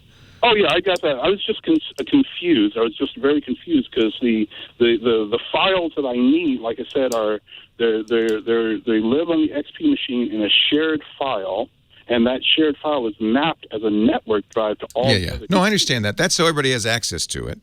Right. But if you want to take it home, obviously you can't access it from home. No. So what you want to do is get those DB files, and they're telling me right now that the front end is in the DB file. So if you just get all the DB files. Mm-hmm. Now, do you have an IT person at work or somebody like that? I am the IT. Yeah. Okay. Good. Then that means you have the right to do this, and you're so that's fine. Yeah, that's fine. You can just take those files, put them on a thumb drive, copy them to your local hard drive.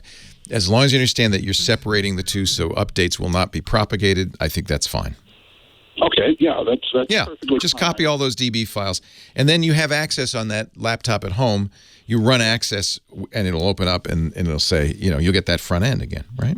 Oh, okay, perfect. I was afraid that I'd have to. Somebody was telling me that I'd have to install. Install a network. Yeah, remote desktop. That would only be if you wanted to log in over the internet to those files, which you could do. No.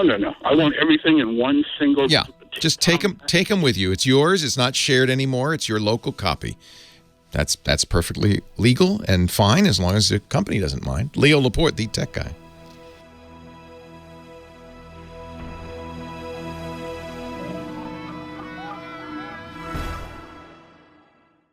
Yeah. So the MDB files, you just take them. They're portable, self-contained. And if there's a front end, as long as it's written in Access, right, it'll be in the MDB file. Yeah, as long as you're not a physician and taking home the patient database, you're okay. Or something like that. Yeah, and that's why more and more often what you'll see is some sort of remote access. That's what VPNs were designed to do, so that you could log in over a VPN and access the database. Yeah, but we're getting ready to change offices also, so it's important to be mobile for a week or so. It won't be, but and I think you get this. I do. I just want to emphasize it. It's now decoupled from that one at work, but you're just reading stuff off of it, right? Yeah, that's perfectly fine. We're a small company, and I am sort of. You're the guy. I'm the boss, so you can do anything you want. Somebody's saying that the Access applications sometimes are in an MDE file. No, these are all MDBs. I'm looking at them right now. Just copy them all. Yeah, okay. Because you don't know which is which. There's index file. There's all kinds of little things. No. I know exactly what these files are. I've modified some of them over the years. Yeah. Right. That's what's written in Access 2000. And that's why they're MDB files. Yeah. Okay. Now I get it. Yeah. And I just like I said, I just want to be mobile. Cause it's such a pain in the butt to come here. Yeah. Think of it. It's almost as if you're saying, well, where's all those Microsoft Word files? Oh, there they are. Just copy them onto the computer and take them with you. You can modify those files. That modification is local only. It's very similar to that. Leo, can I ask you quickly an unrelated question? Sure. I have never done a BIOS upgrade on a laptop or any other computer. Is it difficult? Will it hurt? No, it's easy. It's not something you want to automatically always do unless you're having a problem with it. But it's usually a very simple process where you download a file, a .bin binary file, and there will either be an application you run on a more modern, and that will update the firmware, or on a more modern machine, it'll actually be in your BIOS. There'll be a update BIOS command, and the only trick is it needs to then access the bin file, and that you'll just have to figure out how to get that so it can see it. Well, But generally, I don't recommend updating firmware unless you've got a problem. Well, I'm a tinkerer. I built almost every. Then do it. I upgrade my firmware regularly. The Lenovo laptop that I mentioned that I really enjoy, I got it at Goodwill for $100, and the BIOS is about 5 years old. Yeah, you might check and see. They don't update BIOS unless they're fixing a serious problem usually. So that's what I'm saying. I mean, yeah. I do this on the cheap. Like I said, I built all. The risk is if you screw up, of course, you can brick a computer. But if you follow the instructions carefully, you won't brick it. Well, that's what I'm thinking. I have a beautiful Sony Vaio here that I got for $85. It came with Windows Vista. It runs Windows 8 beautifully. Yeah. And the BIOS upgrade. And even though I only paid $85 for it, I blow it because. Well, then you are a tinkerer. Then you should have no problem doing it. Do keep it. The real risk, the only real risk that you can't control is if the power went out during the time that it's writing the firmware. Oh yeah. But how often does that happen? But as long as you don't accidentally lose power, and you follow the instructions, it's going to be a fine thing to do. Okay, well, that is fantastic. Hey, where can I find the? You talk about how the comments you make are on TechGuyLabs.com. Tech Guy, you'll be immortalized there. Johnny is our regular visitor. He's our travel guru. Without him, I just stay home. And you left town for the first time in a while. I did. I left the state of California for the first time since July 30th. Wow. And I'm in Chicago right now. Nice. You're there for a travel show. I'm here for the travel and adventure show. I just finished speaking. That's why I'm losing my voice. I'm exhausted from giving all my tips. Are you doing tricks. travel like a rock star still, or? Travel like a movie star without movie star money. I like it. I like it. And yes. Incidentally, if you go to johnnyjet.com, all the tips he mentions are there, as well as his travel newsletter and his very useful fare-finding software and all of that. So, and I actually had someone come up to me and say, hey, I listen to you on Leo every week. I go, I'm rushing back to the hotel right now to go on. Yay, Johnny Jet! So anyway, speaking of the hotel, I'm right at the airport, and there's planes flying over. I don't know if you can hear them. And it's pretty loud. It's the Hyatt Regency O'Hare. You can hear people walking through the hallway. It's all night long. And I was worried that I wouldn't be able to sleep. But the hotel was brilliant. This is actually one of my favorite airport hotels now because of this one sound machine that they have by the bed, which, some noisy hotels give you earplugs. Great idea. But this is the first time I think I've ever been to a hotel where they have a sound machine so you can listen to the ocean, thunderstorms. And yesterday I went and took a nap, and I had one of the best naps of my life. And I'm right by a busy airport, and because of the sound machine. So I was thinking, instead of bringing a sound machine, you can just download an app. And sure enough, there's plenty of free apps out there that offer, everything like rainstorms or brooks or oceans and I just found a couple. One is called Rain Sound. So you can listen to heavy rain, pond frogs, rain coming from a plastic roof, rain falling in Norway, rain recorded through a screen door, rain recording on a late summer night. Well, it sounds like it's raining right now. Oh, wait a minute. I'm in California. Yeah, I love this. And I usually have one or two apps on my phone. And there are also, if you don't have an app, there are websites. This is calmsound.com where you can get free sounds as well, including you want a thunderstorm? We can have a thunderstorm. Let's have a little these are all YouTube videos, so you could even just go straight to YouTube and download those. Oh my goodness. How about a country garden? This is great for travelers because a lot of times hotels have thin walls or windows. Yeah, and I like this idea.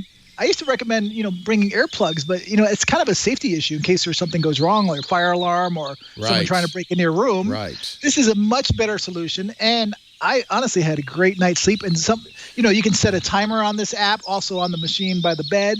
So you could have it go off after 15 minutes, 30 minutes, 60 minutes. What sound do you like? I like the thunderstorm and the rain. Yeah. Yeah, I like it too. Yeah, there are a lot of apps to do that. Sleep sounds and sleep pillow sounds and sleep as Android. That's another one I have. I just downloaded too. Yeah. Sound pillow. Sound pillow. Good tip. Free. Good tip. So yes, So another tip, I'm speaking here at this show, and a lot of people want to travel the world, and a lot of people are on a really tight budget. And some people just see really cheap airfares and they buy the tickets, but they don't realize some of these places require visas to get in. And some of these visas can be expensive. So there's actually, this is a website, I like this infographic they made. The website is howmuch.net. Every week they seem to do something different. But the one they did last week was on how much does it cost for Americans to travel the world. Oh, so the site isn't just travel. But they cover all kinds of stuff. That's kind of So if you go to it now, you'll see like something on Bill Gates. But if you scroll down to the bottom, towards the bottom, the first story will be on how much the visas cost. I'll tweet out the URL. It's long. The cost of being an American tourist, it says. Exactly. So you can get a quick idea on how much it will actually cost. Before you buy your ticket, you might want to take a quick gander and see, and some visas are difficult to get. Like India used to be really, really difficult. They made it much easier now. But it was like, almost $200, I think. But if you signed your visa for India outside the box, and they give you this little tiny box, literally, if your signature touches the box, they reject it. And it takes weeks, and I'm like, oh my God, it's almost torture. I'm like, why do I even want to go to this place? But so be very careful when you fill out these forms. But when you do decide you're going to a certain country, make sure you do your research even more. Don't just follow these guys. You want to. There's actually visas out there or places where you can. Allied Visa, I work with Allied Passport and Visa. You go to their website and they will tell you quickly. That's a good question. Of course, you can do all this yourself. You can get a passport updated or get a new passport or get a visa yourself. But do you recommend using these agencies? You see them all the time. In fact, if you search, how to get a U.S. passport, usually the first result is not the federal government, but some company that charges you. And I think people get fooled by this sometimes. They go, it's going to cost me $300. No, that's how much that service is going to charge you to do it. Correct. So they do charge extra. I'm just telling you to go to the Allied website just to get the information. You don't have to use them. But you use them. I've used them and others before. Briggs to save time or just to cut through especially the India visa. It was just such a pain. All the red tape. So yeah. It depends on how much time you have, how much money you have. It's also nice to have somebody who's done it a million times and kind of knows. You got to sign that in the box. And it's especially good if you're pressed for time. Right. So if you need something in a hurry, these guys, it does cost. I think that Briggs for my India thing was like $500. Luckily, someone else was covering it. Yeah. But it was not cheap.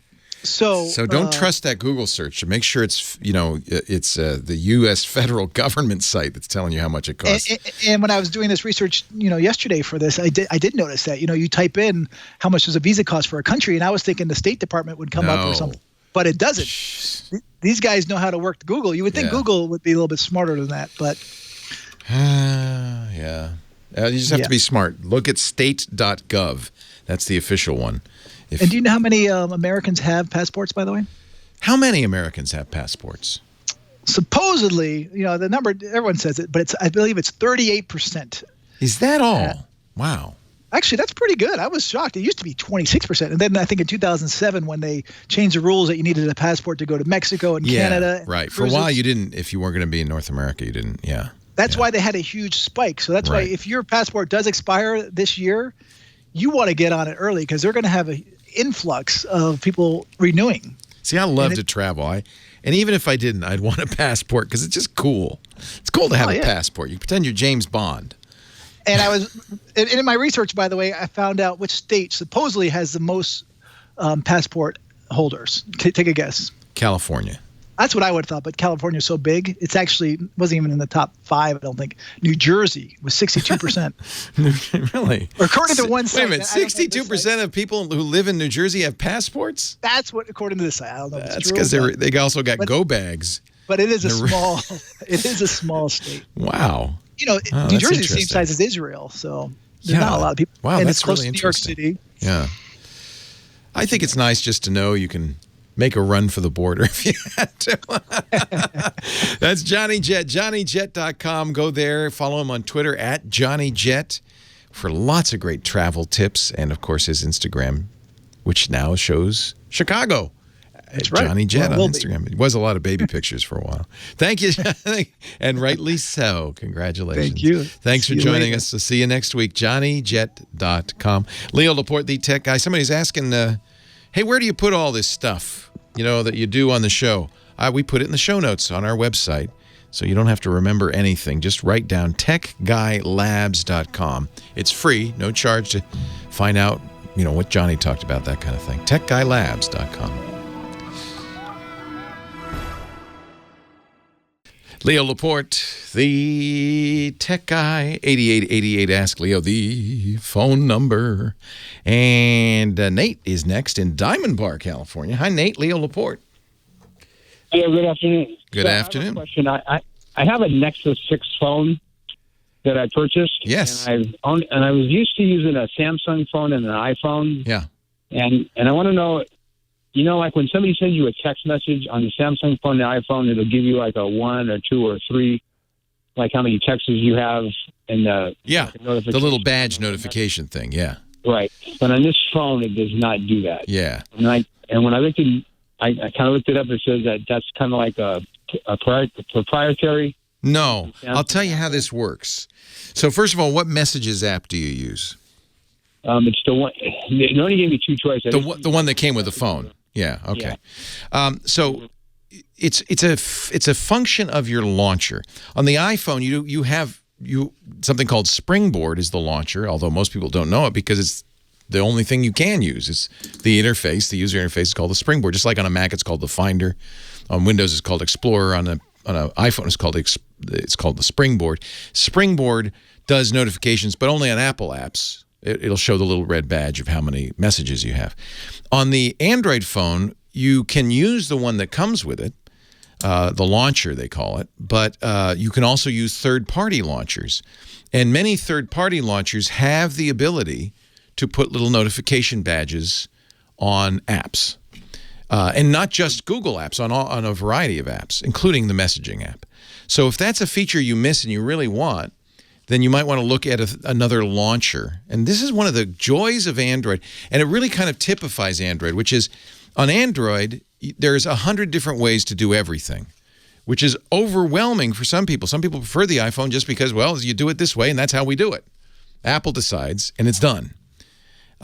So if you asked me, hey, I want to do this on an iPhone, I would say either it has to be Apple doing it or you can't do it at all.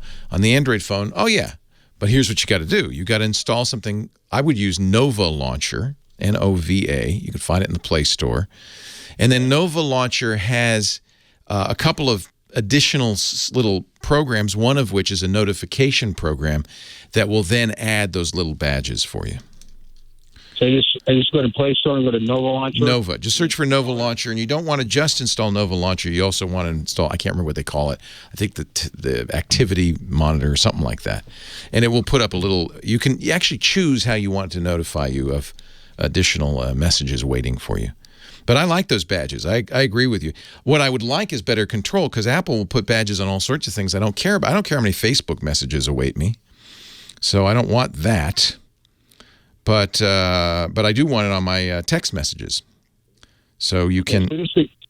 Oh, go ahead. I'm sorry. So you can do that. You can also, and you'll see immediately, there's a lot of other things Android can do. For instance, on iPhone, you can create folders now. You couldn't at first, but you can now. But any application can only live in one folder at a time.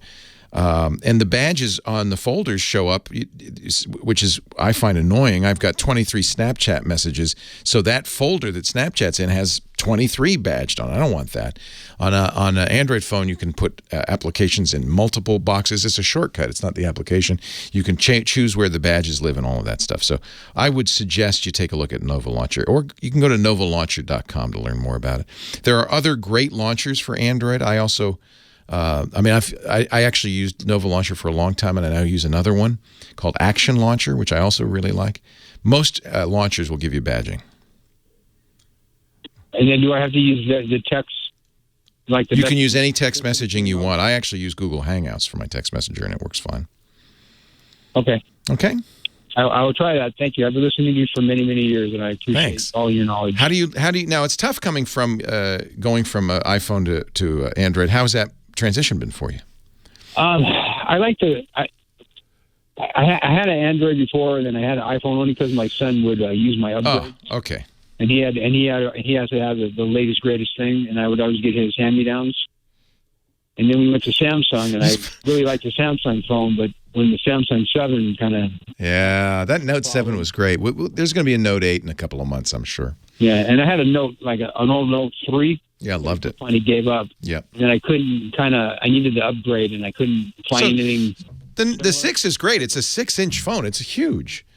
Yeah, no, it's really nice. It's just that's the only thing I don't like about it is I just can't figure out how to get the notification. Yeah, this is Android's a mixed bag. It's really designed for people who are geeks who want to really dig into it and modify things. So you can do almost anything, but then you have to figure out how to do it. And so it's a good question. Just get a third-party launcher. There's in fact, one of the fun things about Android is choosing customizing and choosing a different launcher. Nova Launcher is excellent. I think you'll like it. Okay, because I want to say I tried that and it still didn't work. Yeah, because you need that extra. There's one more app. You need it there. So let me get you the exact name of it. I'm going to go to novalauncher.com because it'll say there. There's one more app you need that goes with Nova Launcher, and you may need to upgrade to Nova Launcher Prime to get the badges on there as well. One more app. And, of course, they don't mention it. Is it Widget Locker? No, it's not. They don't mention it. I wish they would. It's from a company called Tesla Coil. If you go to the Play Store and you search for Nova Launcher, you'll see there's Tesla Unread. Thank you, Cabo Zone, in our chat room. It's called Tesla Unread. Yeah, it's a little plug-in for Nova Launcher that adds those. So I first install Nova. Just search for Nova Launcher, and you'll see Nova Launcher, and you'll see underneath it related apps. Tesla Unread will be one of the related apps. Okay, and I just install it and then configure it. Yeah, and you'll see when you launch Tesla Unread, you can configure what kind of badges you get, what gets badged, and all of that. Okay, I use my phone for work, and a lot of people text me. Yeah, you want to know. And I don't pay attention to it, and then they'll comment, "Well, man, I text you like 3 hours," and I go, "Really?" They do it just like the iPhone, where it's a little badge on the icon that tells you how many unread messages you have. Okay. Thanks for the call. Perfect. Appreciate it. I kind of prefer that method of, giving you all the choices in the world, but it is a steeper learning curve. And the reason I'm kind of aware of this right now is two of my colleagues, folks who host some of our podcasts, are doing a swap this month. So Megan Maroney, who's an iPhone user, she hosts an iOS Today show with me. And Jason Howell, who's an Android user, he hosts All About Android, are swapping. So Jason, for the month, has been using iOS, and Megan, for the month, has been using Android. Neither have much experience with either, and they're also using the watches. And it's been interesting. Jason quickly moved to iOS, and what usually happens with Android folks is they go, well, why can't I do that? Why can't I do that? What? I want to do this. What often happens with iPhone people, and it's definitely happened to Megan, is, how do you do that? Oh, you do, oh my, there's like overwhelming the number of choices. 8888 Ask Leo is the phone number. The website, as I mentioned, Tech Guy Labs. When you're there, actually, that's really all you have to remember, techguylabs.com, because not only is everything there, the questions, the answers, audio and video after the fact, and, incidentally, you can leave comments, too, which is very helpful. And it's free. We don't charge. We don't even make you give us your email or anything unless you're going to leave a comment, and that's just to avoid spam. But there's a link to the chat room there. It's really I'm proud of this site, techguylabs.com. More to come right after this. Leo Laporte, the Tech Guy.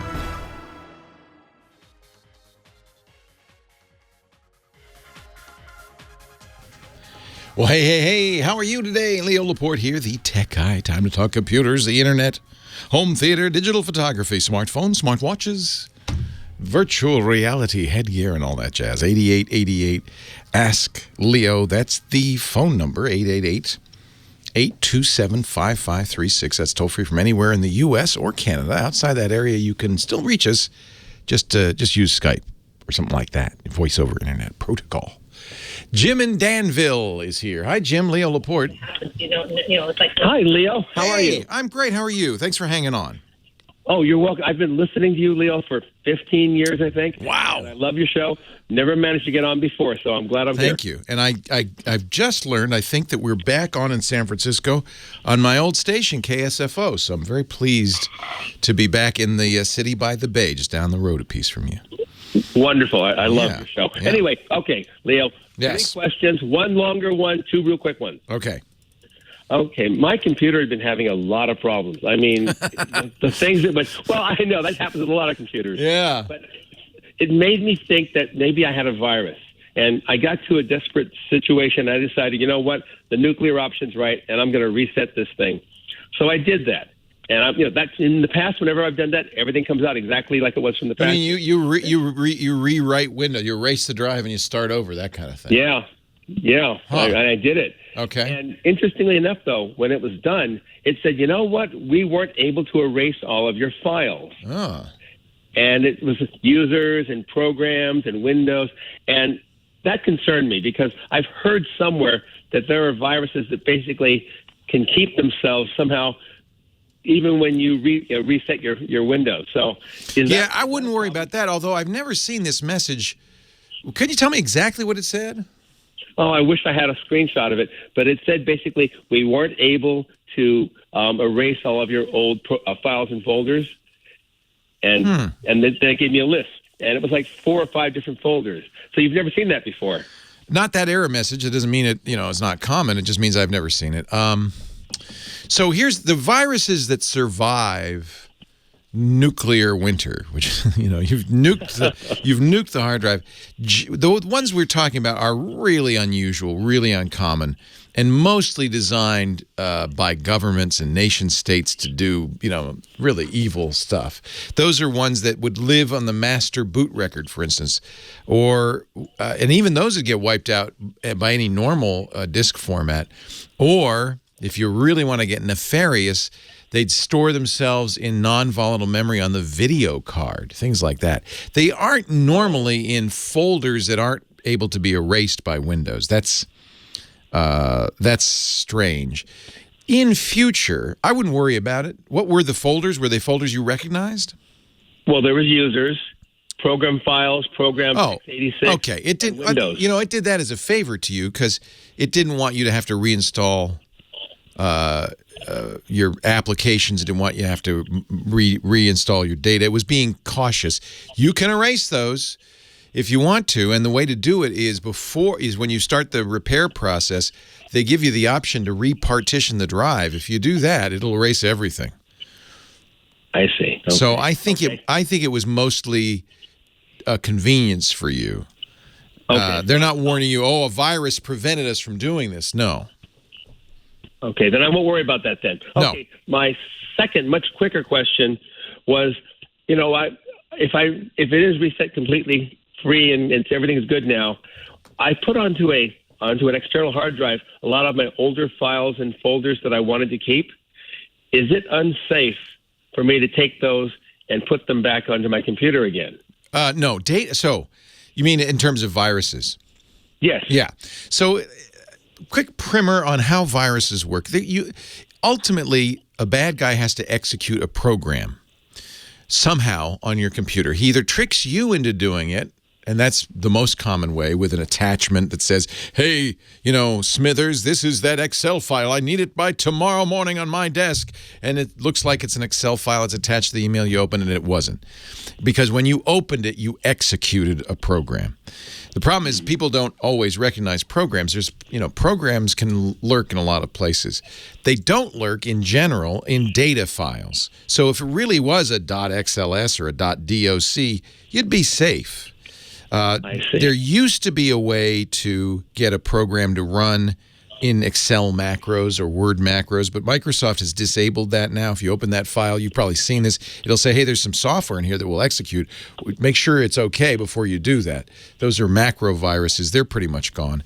The other way a bad guy can get you to do this is a little more tricky, and he can do it with a data file, but only if you have a program that has a big, bad bug in it. And I'm talking about in Flash or in your Acrobat PDF reader or even in Windows itself.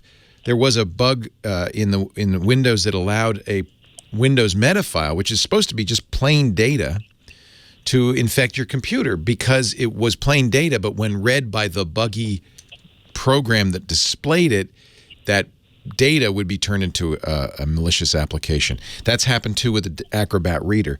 That's why we say update, update, update, because you want to make sure that when those bugs are discovered, you want to make sure they're fixed immediately before the bad guys get a chance to craft dangerous data programs. As long as you're updating Windows and updating any applications that go on the web, updating everything you can on a regular basis, your data files are safe. They only can be dangerous. A PDF can only be dangerous if it's run by a broken version of Acrobat Reader. So we want to make sure we keep those patched. That's all. Okay, so automatic updates is probably a good choice then. Absolutely, it's a must in my opinion. And by that way, that's true in spades. For instance, when it comes to Adobe products, Flash and Reader are notorious for these kinds of bugs.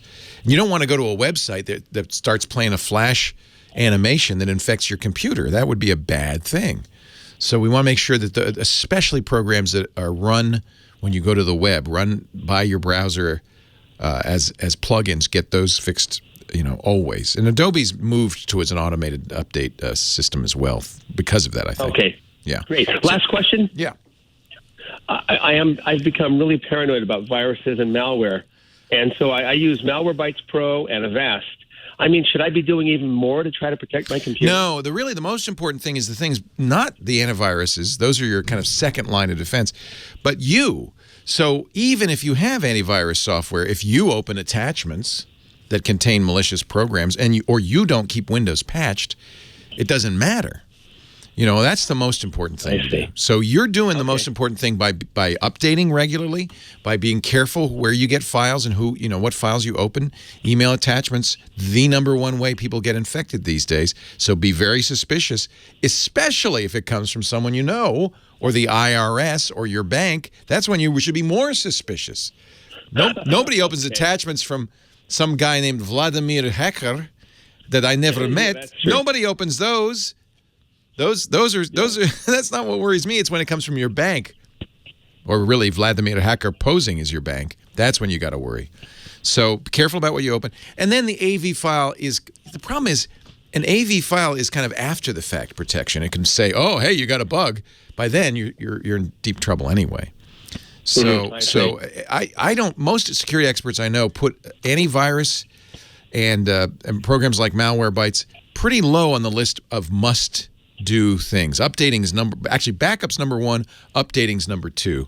Number 6, number 7 is an antivirus. It's not a bad thing. It's not a bad thing, but it's not it's in and of itself not sufficient. Okay, you got to be alert and aware. Okay. Alert and aware and cynical and suspicious. And I'm sad to say that because we should all be open children wandering in the wonderful world around us. But that would be nice. Wouldn't that be nice someday? Yeah. Okay, Leo. Thank you for the call. I appreciate it. Mr. Hacker, hello. I have an email for you from Mr. Hacker. Will you open? No. That's not the one to worry about. Leo Laporte, the tech guy.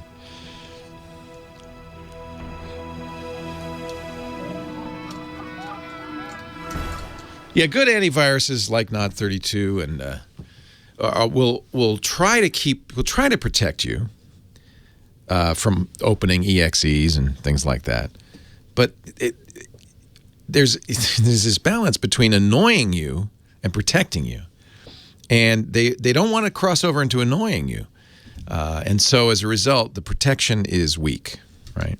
You sure you want to open that attachment? Yeah, it's from my boss. Are you sure? Yeah. Okay. Leo Laporte, the tech guy. 8888. Ask Leo. Terry on the line from Acton, California. Hello, Terry. Hi, Leo. Thanks so much for taking my call. My pleasure. Thank you for calling. Well, we're out in a rural area, and we just recently got a smart TV and then added satellite Wi-Fi so that we could, watch movies and Yeah? shows. How's we that can working? listen out on. It's working out really well, although we did use up our prime time. That's the problem. Yeah. Satellite is constrained because, you got to have a satellite. and it's expensive for them to have a lot of data coming down the satellite. So they usually have a fairly low cap. What is your primetime cap? I'm not sure.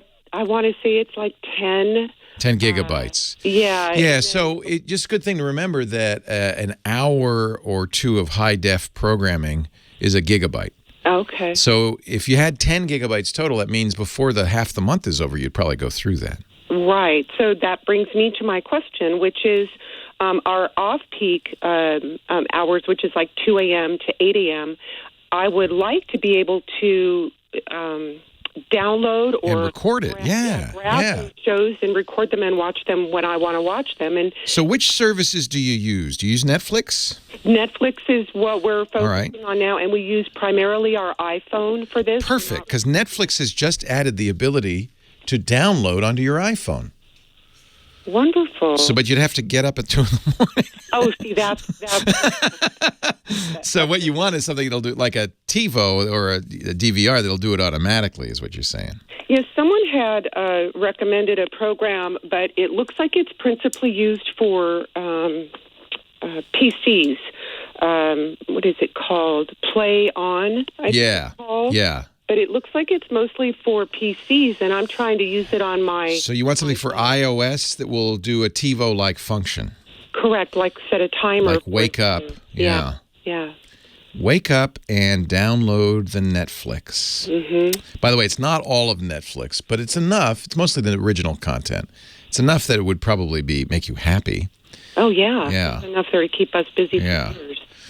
I don't know of an iOS app that will do that. That's interesting. Wake up. I don't think it's one of the things maybe that Apple doesn't let you wake up the phone that way. So one thing do you have a computer connected to it? We don't have it connected. We will. We're going to be adding an iFi, like a Chrome. See, that would be iFi will do it. Or Elgato's. There are ways to do that on a computer, on a Mac or a PC, of course. The problem is that on a iOS device, particularly, you're fairly limited in what you can do. I don't know of an app that will do that on the desktop. It'd be easy. I can think of a dozen apps that will do that. Wonderful. Well, that just saved me time right there because I was going to spend hours probably trying to figure out something for myself. I'm trying to think how could you get an iPhone to wake up at 2 in the morning, launch Netflix, and download something? I don't think you can. Okay. There's one automation. Let me think about this. Would If This Then That do that? I don't think so. There was an automation application for iOS that might do it, but generally speaking, on iOS, programs aren't allowed to interact with other programs. Everything's kind of siloed for security, and I think that's going to limit your ability to do this. But I'm going to keep looking, and somebody in the chat room might have a suggestion. So keep listening or visit the website later and see if we come up with something for you. Well, fair enough. I appreciate your help. And when you get a desktop on there, then it's easy. Okay, good. Yeah. Well, that just will prompt me to get that done a little more quickly. Yeah.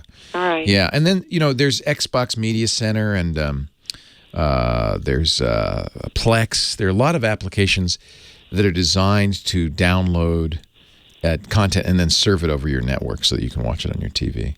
When you do, is that how you do it with the iPhone? You AirPlay it to the TV? Yeah, it's casting of the TV's controlled by my iPhone and then Netflix and. That's why you put it on the iPhone. But okay. Yeah, look, Plex, XBM. Plex would be my first choice. Kodi, Kodi. They're available on iOS. They might. It's a good question. How can you download? I don't think. Generally, I would guess that Netflix would have to have that capability built in. Okay. All right, but I'll keep looking for you. Wonderful. Keep listening. Nice to talk to you. Yeah, nice to talk to you. Thanks so much. Thanks, Terry. Appreciate it. Bye-bye. Rob in Tarzana, Leo Laporte, the tech guy. Hi, Rob. Hey, Leo. Hope you have a happy new year. Me too. Thank you. Best to you and Lisa. Thank you. I have one question, definitely, and if you have time, another. Okay. Per your recommendation, a couple of years ago, I went and bought a Chromebook and love it. I bought a Toshiba Chromebook to supplement my Windows PC. It's beautiful, no problems with it, runs beautifully.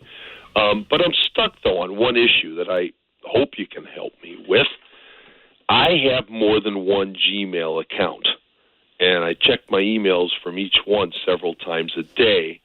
Want to know, is there a way to toggle like back and forth between the two Gmail addresses rather than signing out of one Google account? You bet. And Gmail supports it. So if you logged into one of those accounts on your Gmail, go click on your icon, your account icon in the upper right-hand corner, and you'll see an option to sign into a second account. So it says add account. And that way you can have one window, or rather one browser open with all the Gmails at once. Oh, wow. Now, do I have to log? So I should... No logging out required. You can be logged into multiple Gmail accounts at the same time. Just click your picture in the right corner of your Gmail window and press the Add Account button, and you'll be able to sign in with multiple accounts without signing out. So I don't have to log in from the desktop of the No, I presume now if you're using a Gmail app, that's different. But do you use the browser to access your Gmail? Oh yes. Yeah. No. I'm logging in on the desktop of the Chromebook. Yeah, or exactly. I log into the unit. So you log into the Chromebook with one account. That's the account. If you open Gmail now, that's the account that opens. But in the upper right-hand corner, click on your picture, and you can add another account, and you'll have them all available without logging out of the first account. Oh my gosh, that's fabulous news. Great to know that. It makes sense. That's because I think many people have multiple email accounts. Of course. Yeah. The only catch on this, it might be if some of those accounts are Google at Work accounts. Their business accounts. Google's so strange about business accounts and how it handles them. I don't try it and see.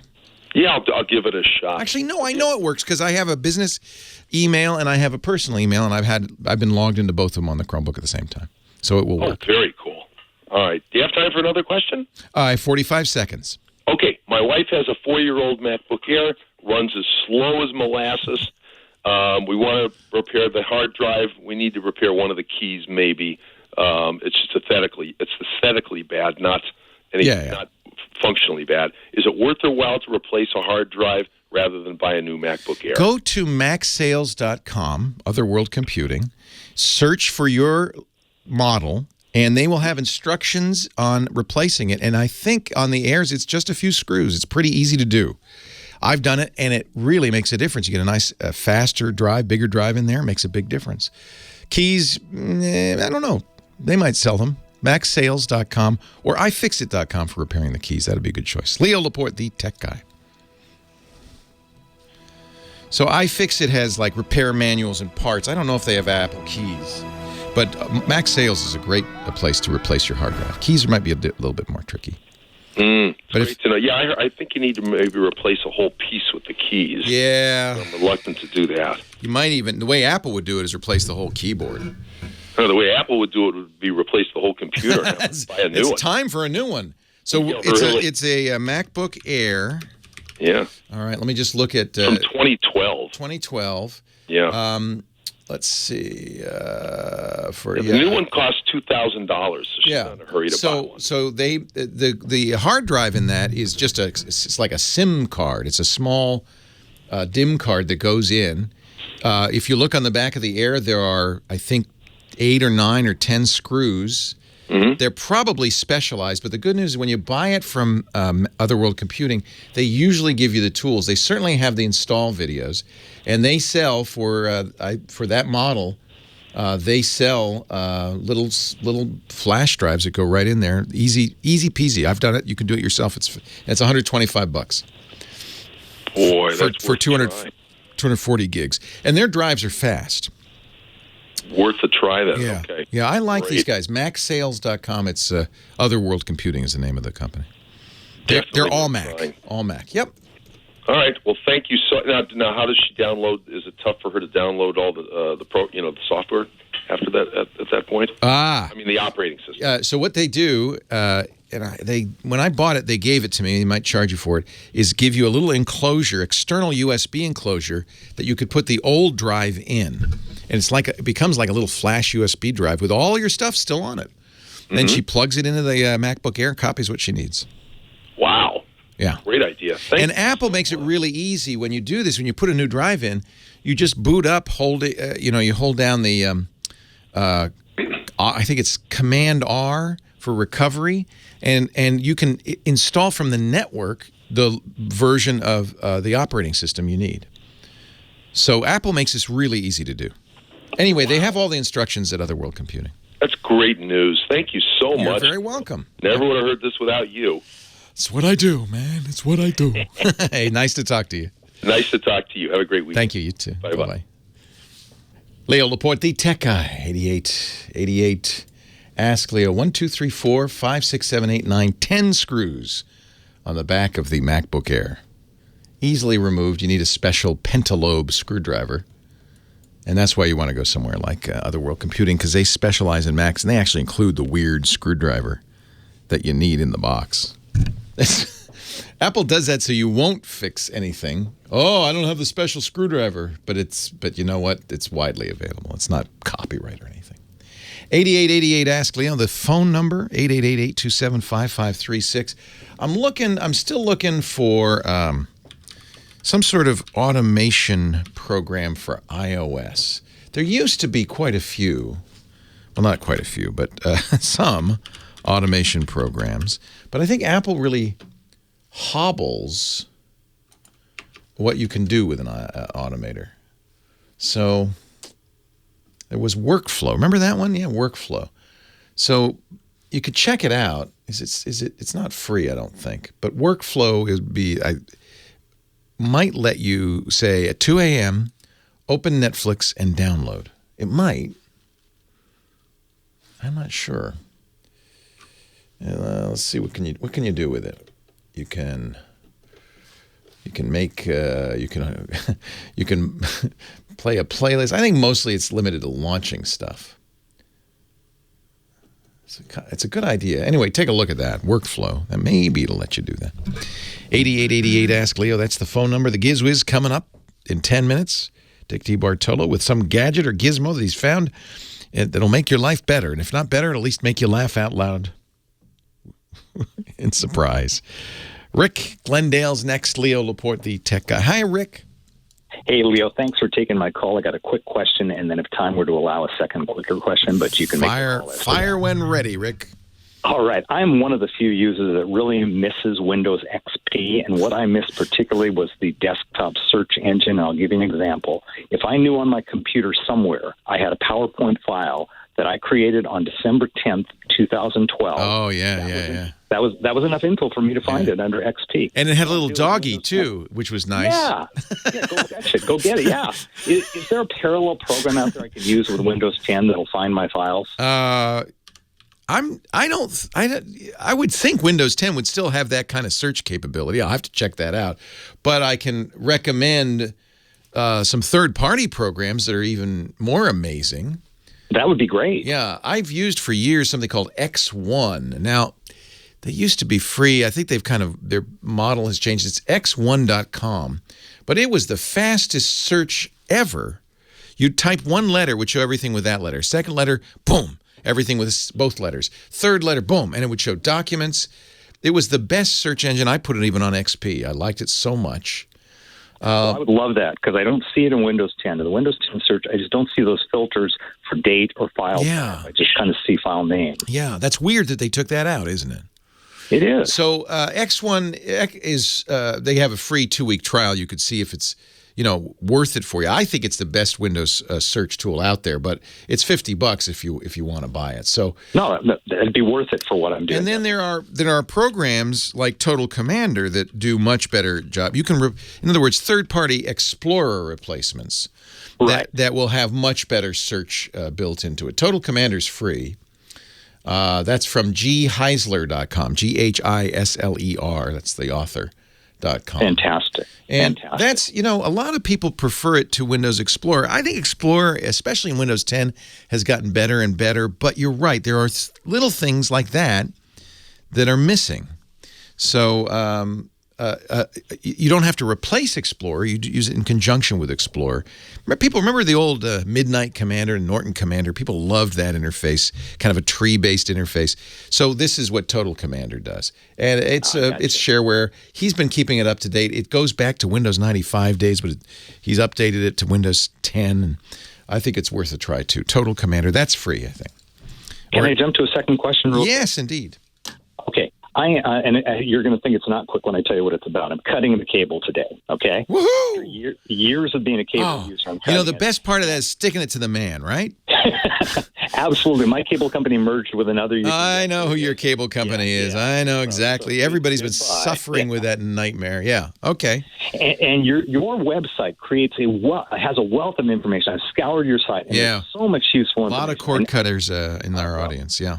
Great stuff. But here's my question. What I'm going to really miss is live TV, and you told me how to deal with that as far as even punching my address. I get that, and I think I can get it here. Yeah, tvfool.com will help you do that. tvfool.com. That's fantastic. Yep. I love that. But then I want a DVR live TV, and the solution I'm leaning toward, TiVo has a product called Romeo, which for $399 gives me a terabyte, and I know that's not massive, but it's 150 hours, and gives me, here's the kicker, lifetime TiVo support. So my question to you, Leo, is using your crystal ball, can you tell me how long you think TiVo's lifetime It's a great question, because I have 3 TiVo Romeo Pros. I'm all in. I bought lifetime subscriptions. It's not cheap when you have the subscription. And now I'm wondering because TiVo got sold recently to a company called Rovi. Rovi's primary business is the channel guide, subscriptions to the channel guide. And they've already said, well, we're not big on the hardware. So the question is, and I think it's unknown, what their long-term plans are for TiVo. Are they going to keep making hardware? I actually just got the Bolt 3 Plus, and I love it, but I wonder, what's the future there? So you live in Glendale, which means you can get over-the-air live TV, right. And I would certainly do that if you can, because that's going to be the best quality HD anyway, better than anything you could get any other way. But you're right. Then you need some sort of DVR. The rumors are that Rovi is going to eliminate hardware and go to the cloud and make a cloud-based DVR, which means back to subscription fees. Mm. So that will be disappointing to those of us who've hawked our life savings to buy a subscription to TiVo for a lifetime. I guess they meant the lifetime of the service. I don't know what they meant by lifetime. And I guess I'm less worried about the hardware, because I was one of those guys who had one of the old TiVo things, and one of the first ones, and that had lifetime support. But once you're out of the hardware and into different kind of, I think generally they mean lifetime of the hardware is what they mean, right? And I think roll the dice. I presume it pays for itself in 4 years. Is it going to pay for itself in 4 years? Is it going to be around in 4 years? I don't know. Right. There's another company that doesn't charge at all for the channel guide. It's called Channel Master. But do they have the interface? Do they have the interface, the channel guide that TiVo does? Because that's what I really want. TiVo is the creme de la creme. But I think people who watch this or listen to this show love the Channel Master. They do it's a DVR for over the air, so it's exactly what you want. Right. I don't know. I've never used it, so I don't know how good the interface is. I love the TiVo. I'm a TiVo fanatic. So did I. Yeah. So, well, you've already invested, so I don't think you're going to lose anything. They do have Channel Master has a 30-day guarantee. I guess if you were really curious. I haven't actually invested yet. I haven't bought the hardware yet. You haven't? So no. Okay. But the Romeo looked good. I mean, $399 buys you the 1 terabyte and lifetime TiVo, however long TiVo's lifetime is. Right. So it's just, do I feel lucky? I guess. Do you, punk? I don't know. I've wondered myself. I mean, I was very disappointed to hear that TiVo sold, and I suspect it's because that wasn't a great business. I mean, the cable companies put them out of business with the cable DVRs, which aren't as good, but they're there. I look at the Channel Master cable guide. It looks good, but I haven't used it, so I probably should get one. And I promise I don't have over-the-air TV, so I don't know how I would do this. So get the TiVo. We're gonna hold their feet to the fire. I'll risk it. Thanks, Leo. Really appreciate it. It is the best. Thank you. Appreciate your call. Leo Laporte, the tech guy. I love the commercial skip. I don't know how they get away with that, but I record my Jeopardy shows, and that's what I watch in the gym, and I do the little skip. It's funny, only half, so I record all Jeopardy episodes ever, and only half of them have the skip. The reruns, oddly enough, don't have the skip. I don't know why that is. Our show today brought to you by Rocket Mortgage. I love these guys. They've become one of our biggest sponsors on the network, and I know why. Because you guys are natural Rocket Mortgage customers. That's why. They want to talk to a tech-savvy crowd. Well, let me tell you what Rocket Mortgage is. It's from Quicken Loans, premier mortgage lender in the country. Awesome, right? I don't know how many loans they do, but I'm sure it's billions a year. They're really a great company. But they realized there is a group, not everybody, but there is a group of people who want to do everything online. They don't want to go to a loan office and bring in applications and bring in boxes of paperwork and all that stuff. They want to do it all online. So they created Rocket Mortgage for those people, for us. And man, I tell you, 3 years ago, almost 4, when we bought our house, it was a nightmare. It took weeks, lots of paperwork, lots of visits. I think 3 or 4 visits to the mortgage lender. It was crazy. If only they'd had Rocket Mortgage then. And certainly the next time I buy or refi, Rocket Mortgage from Quicken Loans. So, first of all, you want somebody you can trust. Quicken Loans you can trust. They're the greatest. You want somebody who will give you a transparent process. And this is where Rocket Mortgage, besides being fully online, and it's kind of a side effect of being fully online, you can do it on your phone, on your tablet, on your computer. It's just a website. Everything you need to do, you can do right there, right then, including submit pay stubs and bank statements with a click of a mouse. There's no paper work involved in the loan approval process. It's all online. And they give you sliders. So it's real time to adjust the length of your loan, to adjust the rate. You can play with it till you find a loan product that's right for you, and then you're going to get approved almost right away, in minutes, for a solution that is just what you need. So this is the only way to do it as far as I'm concerned. Going forward, if you're about to buy, or you're going to buy in the future, or you're going to refi, and by the way, now is the time, the Fed's already said rates are going to go up. They're going to raise the rates. They're not going down. Rocket Mortgage, it's at quickenloans.com/techguy. Quickenloans.com/techguy. They're an equal housing lender, licensed in all 50 states, NMLS, consumeraccess.org, number 3030. Rocket Mortgage. Just remember, quickenloans.com/techguy. It's a loan product for us, the geeks. And I like it. Thank you. quickenloans.com/techguy. Thanks to our musical director, Michael Cozio, keeping us dancing with topical music. 8888 Ask Leo, the phone number. Oh, look who's here. It's Dick D. Bartolo, Mad Magazine's maddest writer. We call him the Gizwiz because he's always got a gizmo. He's a wizard of the gizmo. Hello, Dickie D. Leo, how you doing, pal? I'm great. We were dancing. We were dancing. I knocked my camera right off. I know. You said, laptop. I'm going to Electric Avenue. See ya. And the camera just went boom. Well, So Dick always, he just came back from CES, brought back a bunch of crazy gadgets. He's always got something for us. What do you have this week? Well, you know what? Lenovo does some really interesting gadgets, and this one was too. It's a little multimedia controller keyboard. Okay, so the guy at Lenovo says, "See anything different about this?" And I said, "No, it's a regular little keyboard." I said, "But there's no little trackpad on it." He said, "The reason is the entire keyboard is the trackpad." What? Yeah. So when you type, you do that. But when you want to scroll up, you just run your finger anywhere up on the controller, or down, or side, or you run fingers up if you want 3 windows to open that you have down in the taskbar. It is so this way. It stays small. It's something like 3.5 inches by about 6 inches.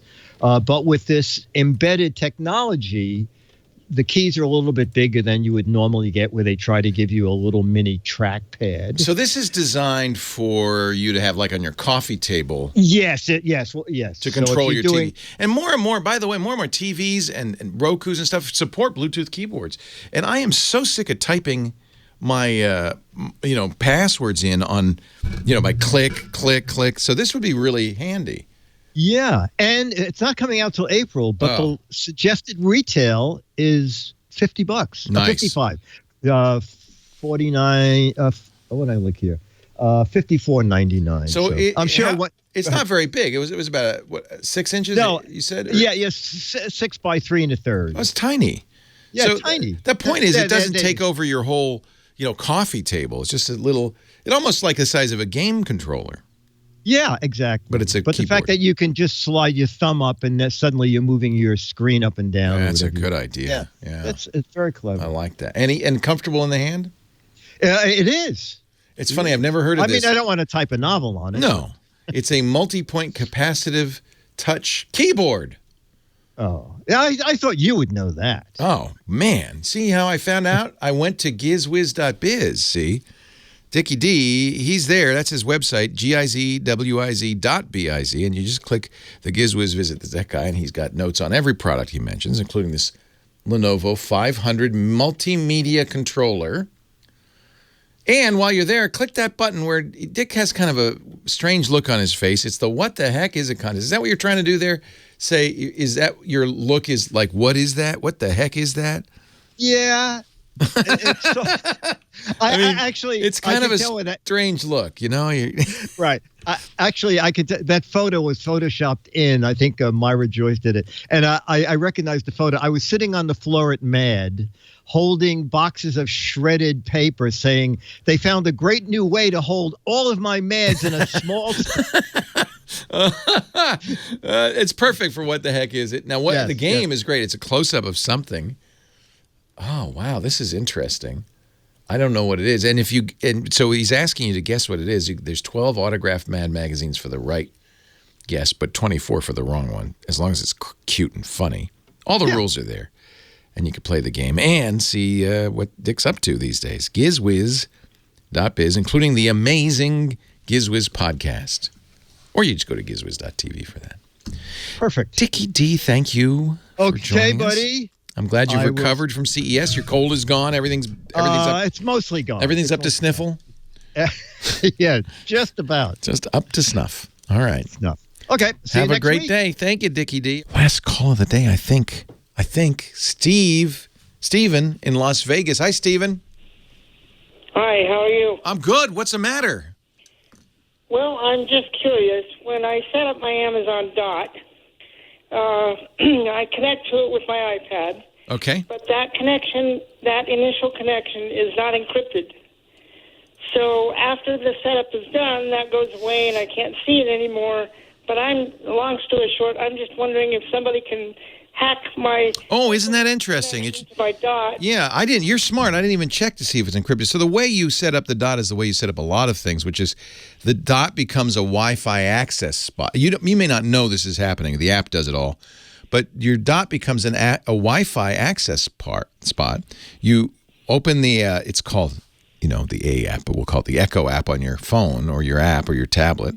And you run that, and then you make sure that your tablet, in your case, is paired via Wi-Fi to the Dot. And now you've got a connection. Now the Dot can see your phone, it sees the app, and the app can tell the Dot how to get on your normal Wi-Fi. So it sends the Dot your Wi-Fi login and password. And this is your concern is it sending my password in the clear? My guess is it's not. Yeah. What makes you think it was not? What makes you think it's not encrypted? Well, I guess what I'm wondering about is when I open the app, I go to connect to the Dot, and the little encrypted... You don't need a password. Padlock isn't there. Yeah.